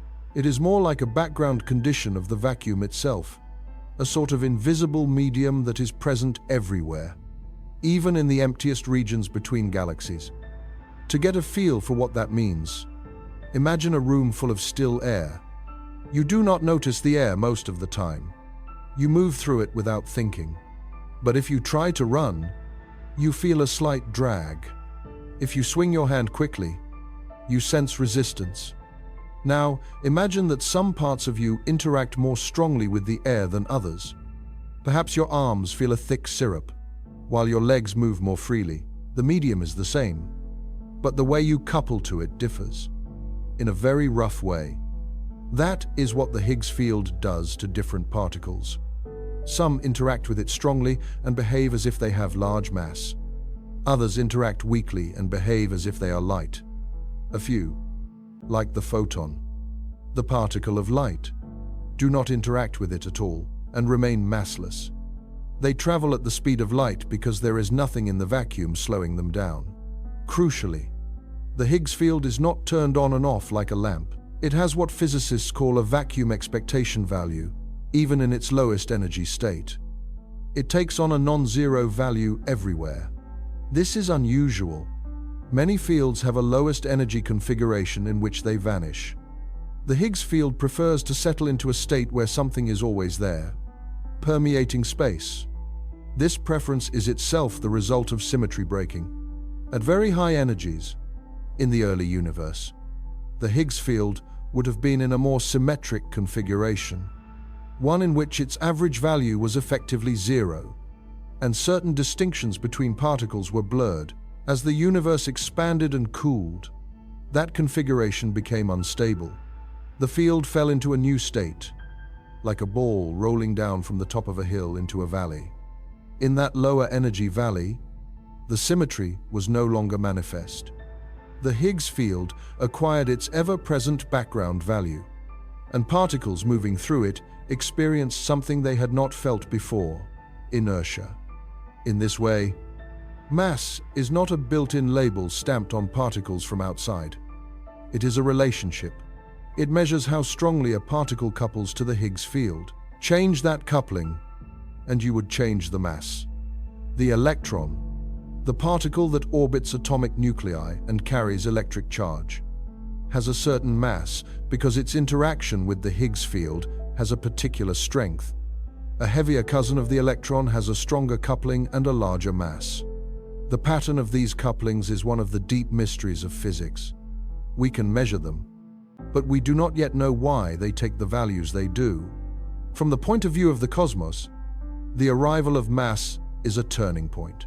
Before this symmetry breaking, the universe is filled with a hot, almost perfectly symmetric plasma of relativistic particles, flying around at near light speed, colliding and annihilating and being recreated. There is no meaningful sense in which matter is heavy or slow. Gravity still acts, but without substantial masses. It shapes energy in a more uniform way. Once the Higgs field settles into its non-zero value and particles acquire mass, the rules of cosmic structure begin to change. Massive particles respond to gravity differently from massless ones. They can move more slowly, fall into potential wells, linger around overdense regions rather than being whisked away at light speed. This allows the seeds of galaxies to take root. Tiny fluctuations in density, imprinted during inflation, can now grow over time as massive particles accumulate in slightly denser regions, deepening the gravitational wells and attracting more matter. In that sense, symmetry breaking at the particle level is directly tied to the emergence of large-scale structure. If the Higgs field had not chosen its particular lower energy state, or if its couplings to various particles had been drastically different, the universe might have remained a restless sea of nearly light-speed radiation, unable to form long-lived clumps. No stars, no planets, no chemistry as we know it. You could think of the pre-Higgs universe as a kind of perfect symmetry, beautiful but sterile. Every direction in some abstract space of particle types is equivalent. The equations do not single out any one pattern as special. When the symmetry breaks, that perfection is marred. Some states are favored over others. New distinctions appear between kinds of particles, between those that feel the Higgs field strongly and those that do not. From a purely mathematical perspective, the broken symmetry looks less elegant. But from the perspective of complexity, it is precisely that imperfection that allows variety. Masses differ. Reaction rates diverge. Some processes become possible, others suppressed. The rulebook is no longer minimal. It is irregular in ways that create niches for structure. This pattern fits a theme we have seen before. At high energies, with more symmetry, the universe is simple but featureless. As it cools and breaks symmetries, it gains more effective rules and more distinct entities. The cost of that gain is that certain earlier simplicities are lost.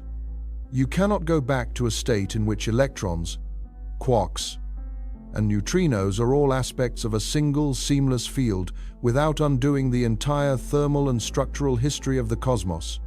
The experimental confirmation of the Higgs field came much later than the theoretical idea. In enormous particle colliders, protons are smashed together at extremely high energies, and the debris is analyzed for traces of rare particles. Among those traces, physicists found evidence of a new boson, a particle associated with the Higgs field, whose properties match the predictions of the mechanism that gives mass to other particles.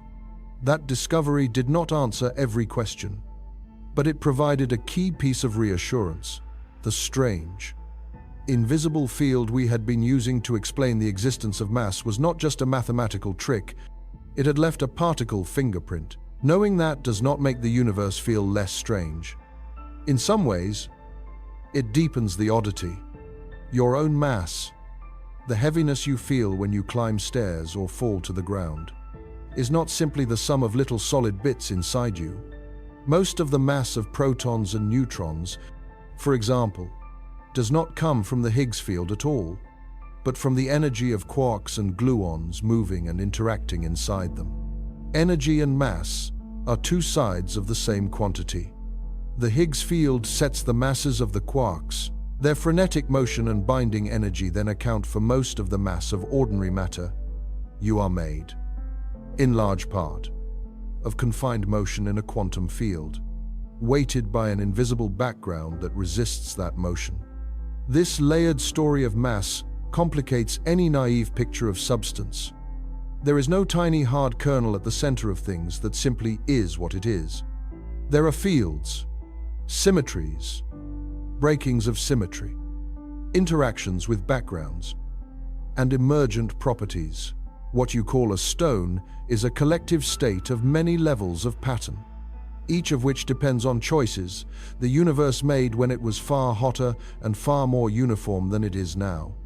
From the perspective of beginnings, the arrival of mass is another reminder that what we experience as fixed categories, matter, energy, force, space, are not timeless ingredients. They are outcomes. They crystallize at particular stages of cosmic history. Asking when the universe began without noticing that its contents and rules have themselves evolved is like asking when a story began while ignoring that the language in which it is told did not always exist. Somewhere in that evolution, a perfectly symmetric, almost massless world gave way to one where particles carry different inertia, where gravity can gather them, where stars can burn stably for billions of years, and where planets orbit for long enough that complex chemistry can experiment with itself. Whatever we mean by meaning, by experience, by a life lived under gravity, depends intimately on that broken symmetry, on the particular way mass arrived and stayed. Mass made it possible for matter to linger, to clump, to fall into itself, but it did not guarantee that anything would be left at all. For that, the universe had to do something even more delicate. It had to cheat, just a little, in favor of matter over its mirror image. To see why that is strange, you have to meet antimatter in a way that is not theatrical. Antimatter is not a mysterious opposite realm. It is what you get when many of the basic properties of a particle are reversed in a specific way. An electron, for example, has a negative electric charge. Its antimatter partner, the positron, has the same mass and the same kind of spin, but a positive electric charge. A proton has a certain combination of quarks and charges. An antiproton has the quarks replaced by antiquarks, with opposite charges but the same mass. When a particle meets its antiparticle, they can annihilate. Their mass and motion are converted into radiation, typically in the form of photons. The process is not violent in some mystical sense. It is just a reaction allowed by the conservation rules of energy and momentum. The important point is that if you start with equal amounts of matter and antimatter in a closed system and let them interact long enough, you expect to end up with mostly radiation and almost no particles left. The early universe, in the standard picture, is exactly that kind of system on a grand scale. At very high temperatures, energy is constantly being converted into particle-antiparticle pairs, and those pairs are constantly annihilating back into radiation. The hotter and denser the cosmos, the easier it is for such processes to happen. In thermal equilibrium, creation and annihilation balance one another.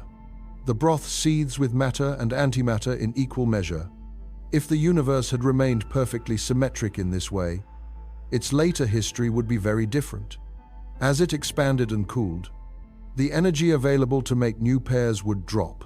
Matter and antimatter would continue to annihilate until almost all of both were gone, leaving behind a thin bath of photons and very little else. There would be no galaxies, no stars, no heavy elements, no chemistry, no observers wondering what went wrong. Yet that is not the universe we see.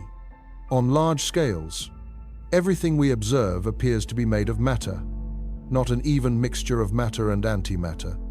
We do not see galaxies made of antimatter whose collisions with matter galaxies would produce intense, distinctive radiation. We do not see the signs that space is filled with domains of opposite composition. As far as we can tell, antimatter exists only in trace amounts, created in high-energy processes such as cosmic ray collisions or laboratory experiments, and quickly annihilated. This asymmetry is not subtle in its consequences. Every atom in your body, every star in the night sky, is a monument to the fact that the early universe somehow produced a tiny excess of matter over antimatter, and that this excess survived the era of annihilation. The difference in numbers did not need to be large. Roughly speaking, for every many billions of particle-antiparticle pairs that annihilated, there needed to be about one extra matter particle that had no partner to cancel it out. Those lonely survivors would then make up all the ordinary matter we see today, while the annihilations would pour their energy into the sea of photons that still shows up as the cosmic microwave background. The exact ratio can be inferred from observations of that background and from the abundances of light elements formed in the early universe. The result is a specific, tiny imbalance between the number of baryons, particles like protons and neutrons, and the number of photons. The crucial thing is not the numeric value itself, but the fact that it is small and non-zero. A slight preference, written into the early reactions, was enough to tip the future toward a matter-filled cosmos. The question is, how did that preference arise? From a simple standpoint, the laws of physics look symmetric between matter and antimatter if you swap particles for their antiparticles and reverse certain charges and directions. The equations often remain unchanged. This is captured in the idea of discrete symmetries, with names built from letters, charge conjugation, which exchanges particles and antiparticles, parity, which flips spatial directions like a mirror, and time reversal, which reverses the direction of motion.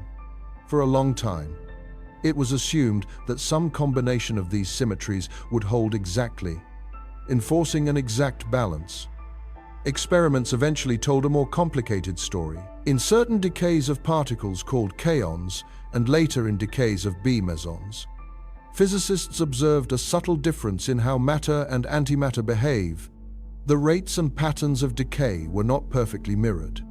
This phenomenon is called CP violation, where C stands for charge conjugation and P for parity. Together, they represent a combined transformation that, if exact, would make matter and antimatter processes perfectly symmetric in a mirrored space. The fact that this symmetry is slightly broken means that the universe allows matter and antimatter to follow slightly different probabilistic scripts. CP violation is crucial for generating a matter-antimatter asymmetry. A Russian physicist, thinking abstractly about what conditions would be necessary for the universe to develop a net excess of baryons, pointed out 3 requirements. First, there must be processes that do not conserve baryon number, so that the total amount of matter can change. Second, there must be violations of C and CP symmetries, so that matter and antimatter do not behave identically. Third, there must be departures from thermal equilibrium, so that reactions do not run equally backwards and forwards, erasing any bias. These requirements are conceptually simple. They say, in effect, that the universe needs a way to prefer matter, a way to act on that preference, and a way to lock in the result. Without all 3, any initial imbalance would either never arise or would be washed out as the system re-equilibrated. We know that the universe, at least in principle, can satisfy parts of this list. There are processes in certain advanced theories that can change baryon number. There is observed CP violation in the weak nuclear interaction. The expanding, cooling cosmos naturally falls out of equilibrium during rapid transitions, such as those associated with symmetry breaking in the early universe. The puzzle is not whether it is possible in theory to produce a matter excess. It is whether the specific ingredients we have measured are enough to explain the amount of asymmetry we see. Calculations suggest that the known CP violation in the Standard Model is probably too feeble to account for the cosmic imbalance on its own. It produces an effect, but the bias it induces is too small. This leads physicists to suspect that there may be additional sources of CP violation at higher energies, perhaps involving new particles or interactions that we have not yet observed. One appealing idea shifts the focus from baryons to leptons, another family of particles that includes electrons and neutrinos. In a class of models known broadly as leptogenesis, heavy neutrinos in the early universe undergo decays that violate CP and lepton number, creating an asymmetry between leptons and antileptons. Through processes that connect lepton and baryon numbers in high-energy physics, this lepton asymmetry can be partially converted into a baryon asymmetry. The result is the observed excess of matter over antimatter. Neutrinos are ghostly particles that interact only weakly with other matter. They flood the universe, passing through stars and planets with almost no effect. They also have tiny but non-zero masses, as shown by experiments that observe neutrino oscillations. the way different types of neutrinos can transform into one another as they travel, the exact values and patterns of these masses, and whether neutrinos are their own antiparticles in a certain sense, are still being explored. It is in this space of unknowns that leptogenesis models find room to operate. Whether the universe actually used such a mechanism is an open question. What matters for our purposes is the qualitative insight. The victory of matter over antimatter may hinge on a small asymmetry in the behavior of certain particles at very high energies, an asymmetry that is barely detectable in present-day experiments.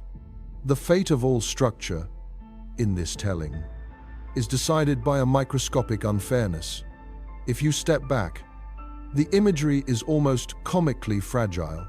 Imagine tossing a perfectly fair coin an enormous number of times. You expect roughly equal numbers of heads and tails. Now imagine that the coin is biased by a tiny amount, so that heads comes up just a little more often, over only a handful of tosses. The difference is invisible. Over an immense number of tosses, the small bias accumulates into a clear predominance. The early universe was like a coin toss, run on every field and particle type at once, under extreme conditions. Somewhere in that process, a slight bias favored matter. Once annihilations ran their course, that bias determined what was left to cool and cluster and ignite. The rest became background radiation. There is a temptation to read purpose into this. Without that bias, you would not be here. Without CP violation and out of equilibrium reactions and whatever deeper physics underlies them, the universe would be empty of long-lived matter. It is natural to want a story in which this fragile imbalance was selected for, as if the universe were aiming at conscious observers. Physics, so far, does not offer that kind of narrative. It offers mechanisms and probabilities. It suggests that, given certain high-energy laws, an asymmetry of roughly the observed size will emerge in a typical cosmic history. It does not say why those laws are what they are, or why they contain the precise amount of asymmetry they do, rather than none or far more. From the point of view of beginnings, the dominance of matter is another fault line in our language. We like to imagine that the universe, if it began, did so with a clear, clean act, a pure creation of something from nothing. The real story, as far as we can reconstruct it, is more like a cascade of almost balanced processes, perturbed by tiny violations of symmetry and equilibrium. At each stage, the universe had options. At each stage, small statistical tilts accumulated into the conditions we now inhabit. The fact that matter 1 does not tell you why the universe exists, but it does reveal how much of that existence hangs on a narrow margin, a fragile deviation from perfect cancellation, written into the earliest reactions long before there was anyone around to notice which side the universe chose. That tiny tilt in favor of matter did not announce itself with fireworks. It showed up in something quieter, a brief window of time when the universe was still a furnace, but just cool enough for the first fragile atomic nuclei to hold together. Picture the universe less than an hour old. It is still far beyond anything like a star, let alone a planet. Space is filled with a hot plasma, a kind of glowing soup where charged particles and light are mixed together. In that soup, the basic building blocks of atomic nuclei are already present. There are protons, particles with positive electric charge that will one day sit at the centers of atoms. There are neutrons, similar in mass to protons, but electrically neutral. And there is an ocean of photons, particles of light, each carrying energy. At the highest temperatures, protons and neutrons exist, but they cannot stay bound to each other for long. When two of them manage to stick together, forming the simplest possible nucleus beyond a lone proton, that nucleus is called deuterium. Deuterium is like a light version of helium, with one proton and one neutron. In the early universe, whenever deuterium forms, It is almost immediately torn apart again by the relentless impact of high-energy photons. The binding energy that holds the two particles together is simply not enough to withstand the constant battering. This frustrating situation is sometimes called the deuterium bottleneck.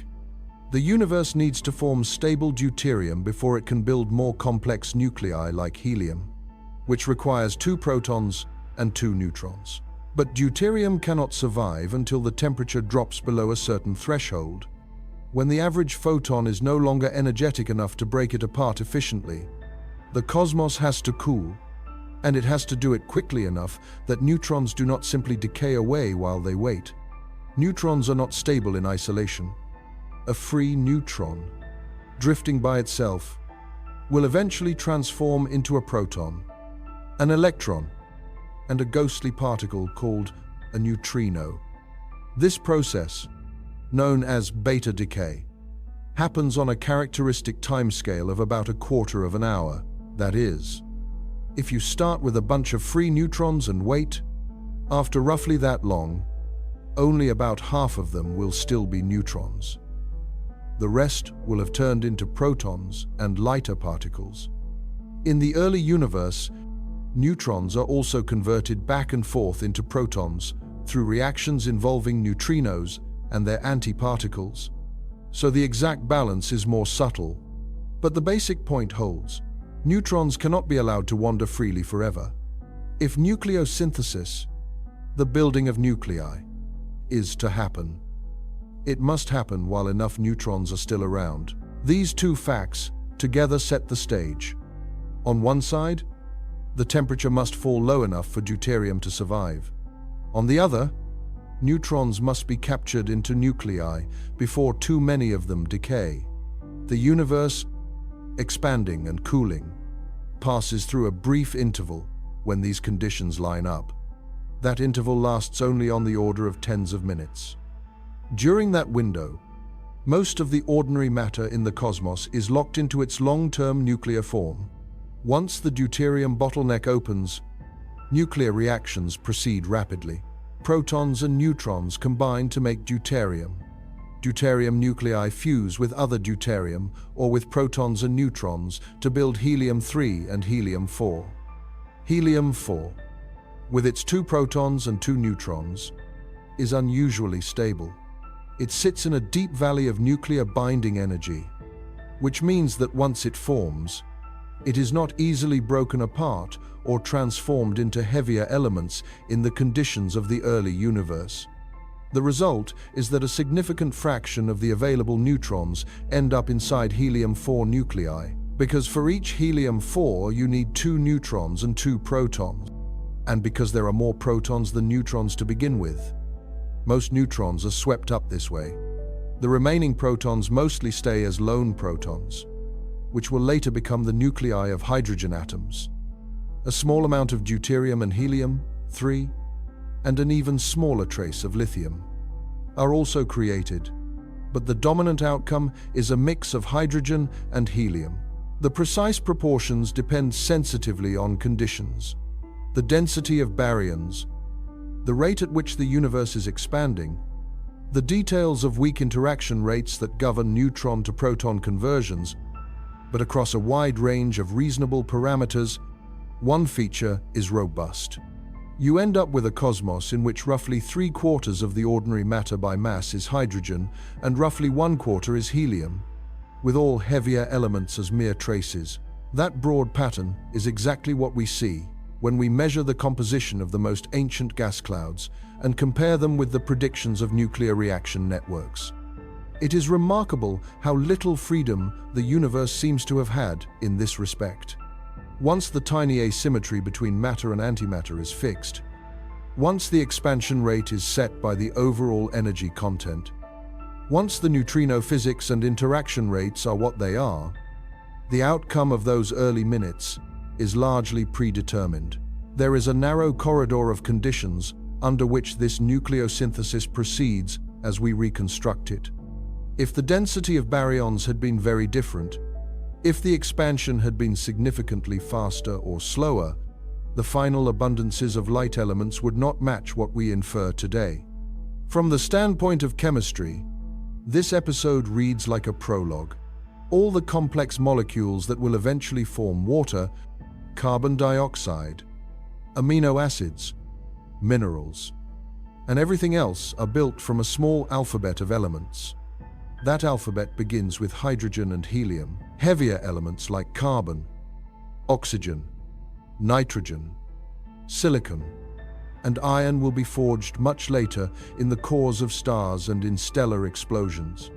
But the raw material available to those future stellar furnaces is set here. The stars can only work with the ratios they inherit. It is also striking how little actual variety is produced in this primordial fire. In a sense, the early universe is spectacularly boring from a chemist's point of view. There are no complex nuclei, no long chains, no humor in the periodic table, just hydrogen, helium, and a sprinkle of a few slightly heavier nuclei.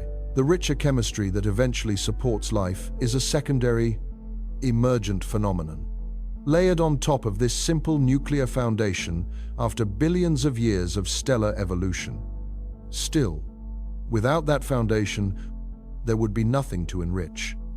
If too few helium nuclei were made, the later generations of stars would behave differently. If too many were made, the universe might lack the persistent hydrogen needed for long-lived stellar burning and for forming water. Change the outcome of those first nuclear reactions. And you do not just tweak the distribution of elements. You rewrite the possibilities for every future planet and every future biochemistry. There is something unsettling in how compressed this decision is. The universe has been around for billions of years. Yet the overall balance of its most basic elements was set in a narrow window of time, less than the length of a leisurely television episode. The atoms that make up your blood and bones trace their nuclear ancestry back to those minutes, when the cosmos was a dense, hot plasma and no structure larger than an atomic nucleus could endure. It is easy to imagine beginnings as drawn-out, gradual processes. Here, the story is almost the opposite. The bound states that make all later chemistry possible emerge in a brief flurry of reactions and then freeze in. After that, for a long time, nothing much happens to them on a nuclear level. The universe expands, cools, and darkens. Atoms will not form until much later, when electrons can finally settle into orbits around these nuclei without being stripped away by high-energy photons. Stars will not ignite until clouds of gas collapse under gravity. Planets will not coalesce until those stars forge heavier elements and spread them into space. Conscious observers, if any, will appear unimaginably later still. But when those observers eventually look back, the broad outline of the chemical stage on which they stand turns out to have been sketched very early, in those few crowded minutes when protons and neutrons first found partners and refused to let go. Those first nuclei cooled into silence, carried outward by expansion. But the universe was still bright inside itself, full of light that could not leave, as if all the windows were painted over from the inside. In that young cosmos, there is no such thing as empty space. Everywhere you look, in any direction you imagine, you would find the same thick mixture: atomic nuclei, free electrons, and photons. The nuclei are mostly protons and helium cores. The electrons are not yet bound to anything. They drift freely. The photons, the particles of light, have so much energy that they do not travel far before crashing into an electron and bouncing off in a new direction. This constant scattering means the universe is opaque, not because there is not enough light, but because there is too much matter in the way. A photon does not get to cruise in a straight line for long. It walks a kind of drunken path, zigzagging from one collision to the next. If you could stand in that plasma, you would not see across any meaningful distance. Sight, in the sense you know it, would not exist. The word transparent is quietly technical here. A medium is transparent to a certain kind of light if that light can cross it without being significantly absorbed or scattered. A pane of glass is transparent to visible light, but not to ultraviolet. The early universe is the opposite of glass. It is more like an endless fog of charged particles, so dense that even long wavelength light cannot escape without being jostled. As the universe expands, two things happen at once. The matter thins out, nuclei and electrons move farther apart on average, and the light itself cools. When space stretches, the wavelengths of photons stretch with it. Longer wavelength means lower energy. Over time, the radiation bath shifts from blisteringly energetic towards something gentler. There comes a point when those two trends cross a threshold. The photons are no longer, on average, energetic enough to knock electrons off nuclei as soon as they come close. The electrons, in turn, start to find it easier to settle into bound orbits around protons and helium cores. Atoms, in the true sense, begin to exist. This process is called recombination. Although the name is misleading, electrons and nuclei are not reuniting after having previously been atoms. They are combining for the first time. The re is a historical accident. What matters is that charged particles are turning into neutral atoms. A proton with an electron bound to it is no longer a roaming electric charge. From far away, its field looks weak. When enough electrons are captured into atoms, the fog thins dramatically. Photons that were once trapped by frequent scattering suddenly find that the universe has become almost transparent to them. They can travel vast distances without hitting anything. The medium has changed phase in an important sense, from an ionized plasma to a neutral gas. The moment when this happens is sometimes called photon decoupling. Before decoupling, matter and radiation are tightly coupled. They share energy, influence each other's motion, and behave almost like a single fluid. After decoupling, photons and matter go their own ways. The photons stream across the cosmos, their wavelengths continuing to stretch with expansion, while the neutral gas begins a more independent gravitational evolution. Those freed photons are still around. They have been traveling, largely unimpeded, ever since. As the universe has expanded by a huge factor, their wavelengths have stretched from visible and ultraviolet into the microwave range, a region of the spectrum with wavelengths longer than visible light, often used in everyday technology like communication and ovens. Today, that ancient light fills all of space as a nearly uniform glow, the cosmic microwave background. This glow is not bright in human terms. If you could see microwaves, the sky in every direction would have a faint, uniform sheen. It is also cold by now, only a few degrees above the deepest possible temperature. Yet, in those tiny variations around uniformity, in the slight differences in temperature from point to point on the sky, lies a detailed record of the universe at the moment it became transparent. Those variations are small. If you converted them into a color map, most of the sky would be essentially the same shade, with delicate speckles of slightly warmer and cooler regions.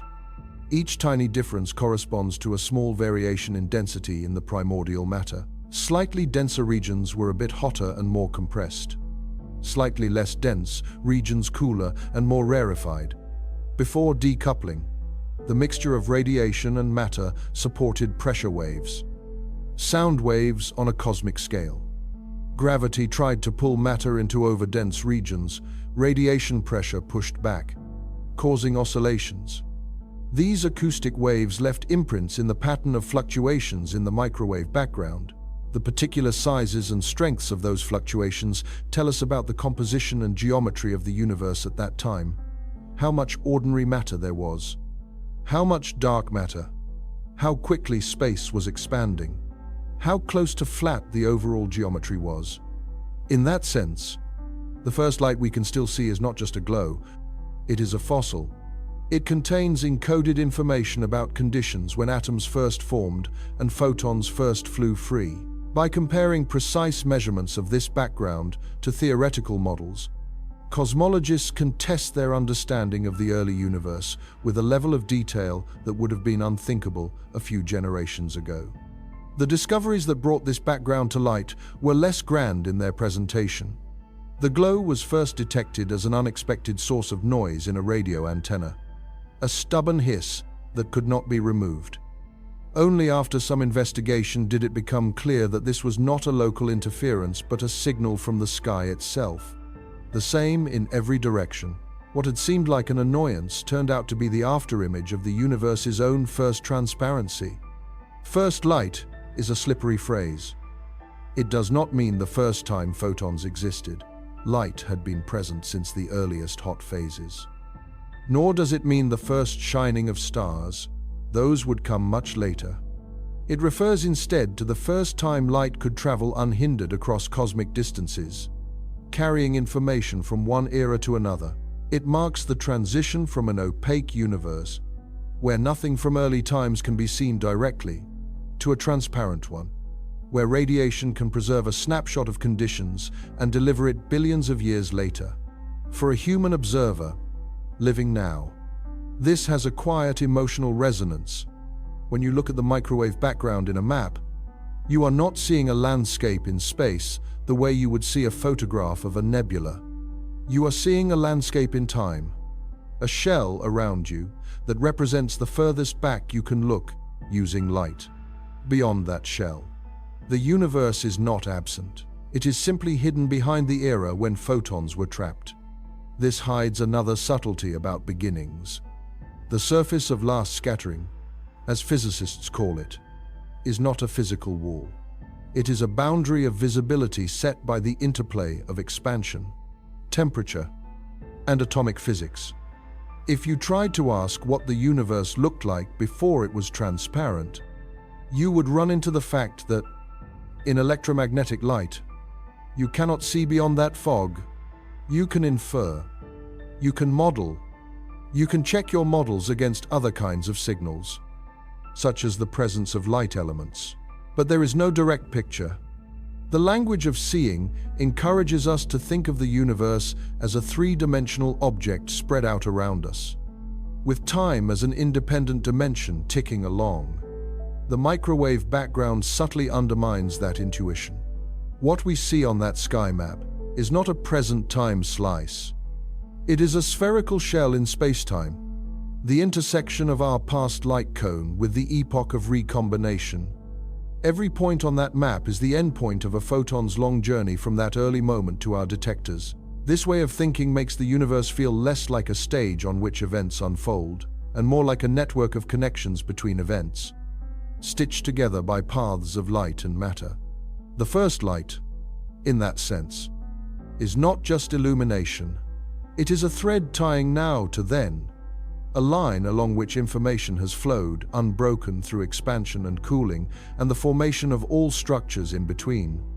After transparency, the universe enters what is sometimes called the cosmic dark ages. There is light everywhere, but no new luminous sources yet. No stars have formed to shine in visible wavelengths.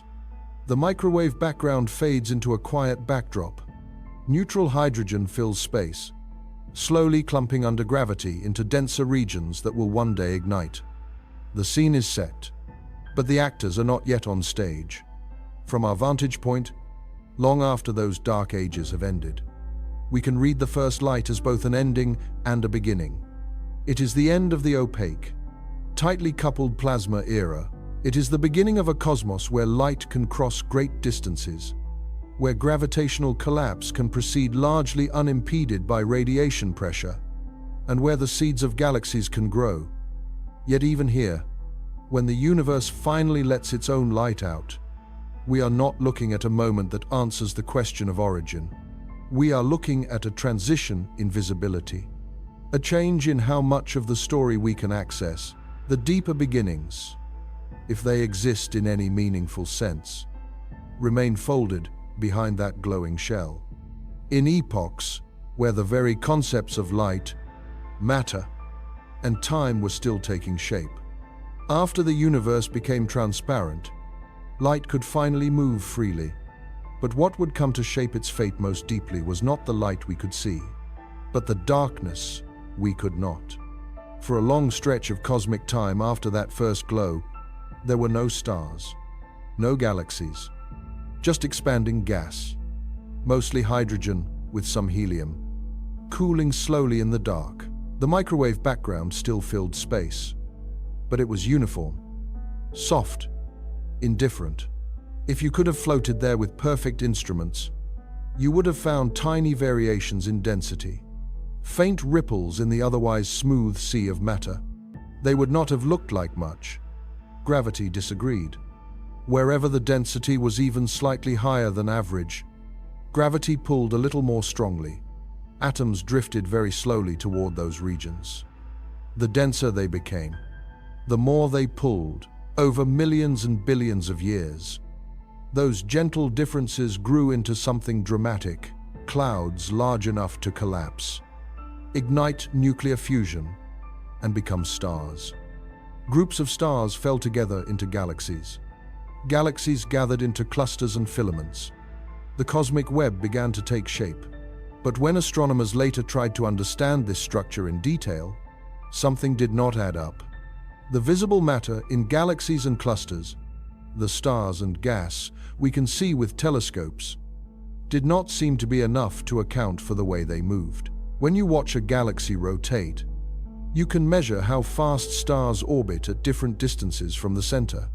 If only the matter we see were present, the outer stars should move more slowly. The way planets in our solar system move more slowly, the farther they are from the sun. Instead, in many galaxies, the outer regions rotate almost as fast as the inner parts. It is as if there is a lot of extra unseen mass extending far beyond the bright core, holding those stars in their orbits. Similar clues appear when we look at clusters of galaxies. The galaxies move too quickly to be held together by their visible matter alone. Hot gas in clusters is confined by a gravitational pull stronger than the luminous matter can provide. Light from background galaxies is bent and distorted as it passes near clusters, in a phenomenon called gravitational lensing, and the amount of bending tells us there is far more mass present than we can account for with stars and gas. The simplest explanation is that most of the matter in the universe is dark. Dark matter is not dark in the sense of being black or shadowy. It is dark because it does not interact with light in the usual ways. It does not emit, absorb, or scatter electromagnetic radiation. It reveals itself only through gravity, through the way it curves space-time and guides the motion of visible matter. Whatever dark matter is made of, it seems to clump under gravity and form large-scale scaffolding before ordinary matter can cool and fall into it. The first structures in the cosmos likely formed as dark matter halos, invisible wells into which gas collected, eventually forming stars and galaxies at their centers. In this sense, the luminous universe we know is built atop an unseen framework. As our measurements improved, a broad picture emerged. Only a modest fraction of the total cosmic energy budget is in the form of ordinary matter, the protons, neutrons, and electrons that make up atoms. A larger share is in dark matter, unseen but gravitationally influential. And then, to complicate matters further, there is something else entirely. When astronomers measured how the expansion of the universe was changing over time, using distant stellar explosions as standard candles for distance, they expected to find that expansion was slowing down under the pull of gravity. Instead, they found that it is speeding up. On the largest scales, galaxies are not just moving apart. The rate at which they recede from one another is increasing. To account for this, cosmologists invoke what is called dark energy. Dark energy is not a specific substance we have identified. It is a name for whatever is causing the acceleration. In the simplest models, it behaves like a property of space itself, a kind of constant energy density that does not thin out as the universe expands. As more space comes into being, there is more of this energy, Because it has a peculiar gravitational effect, acting repulsively on large scales, it drives accelerated expansion. You can think of dark energy as a tension in the fabric of space-time, a pressure that pushes the cosmic web apart. It does not rip galaxies or solar systems apart directly. Its effect is negligible on small scales. But across the vast distances between clusters of galaxies, it dominates. As time passes, its influence grows relative to matter, because matter continues to spread thinner, while dark energy does not. Add all of this together, and the inventory of the universe looks unsettling. The atoms that make stars, planets, gas, dust, and you constitute only a small fraction of the whole. A much larger fraction is in dark matter we cannot see. An even larger fraction is in dark energy whose nature we barely grasp. The familiar, a solid world of ordinary matter, is a minority ingredient in a recipe written mostly in unknowns.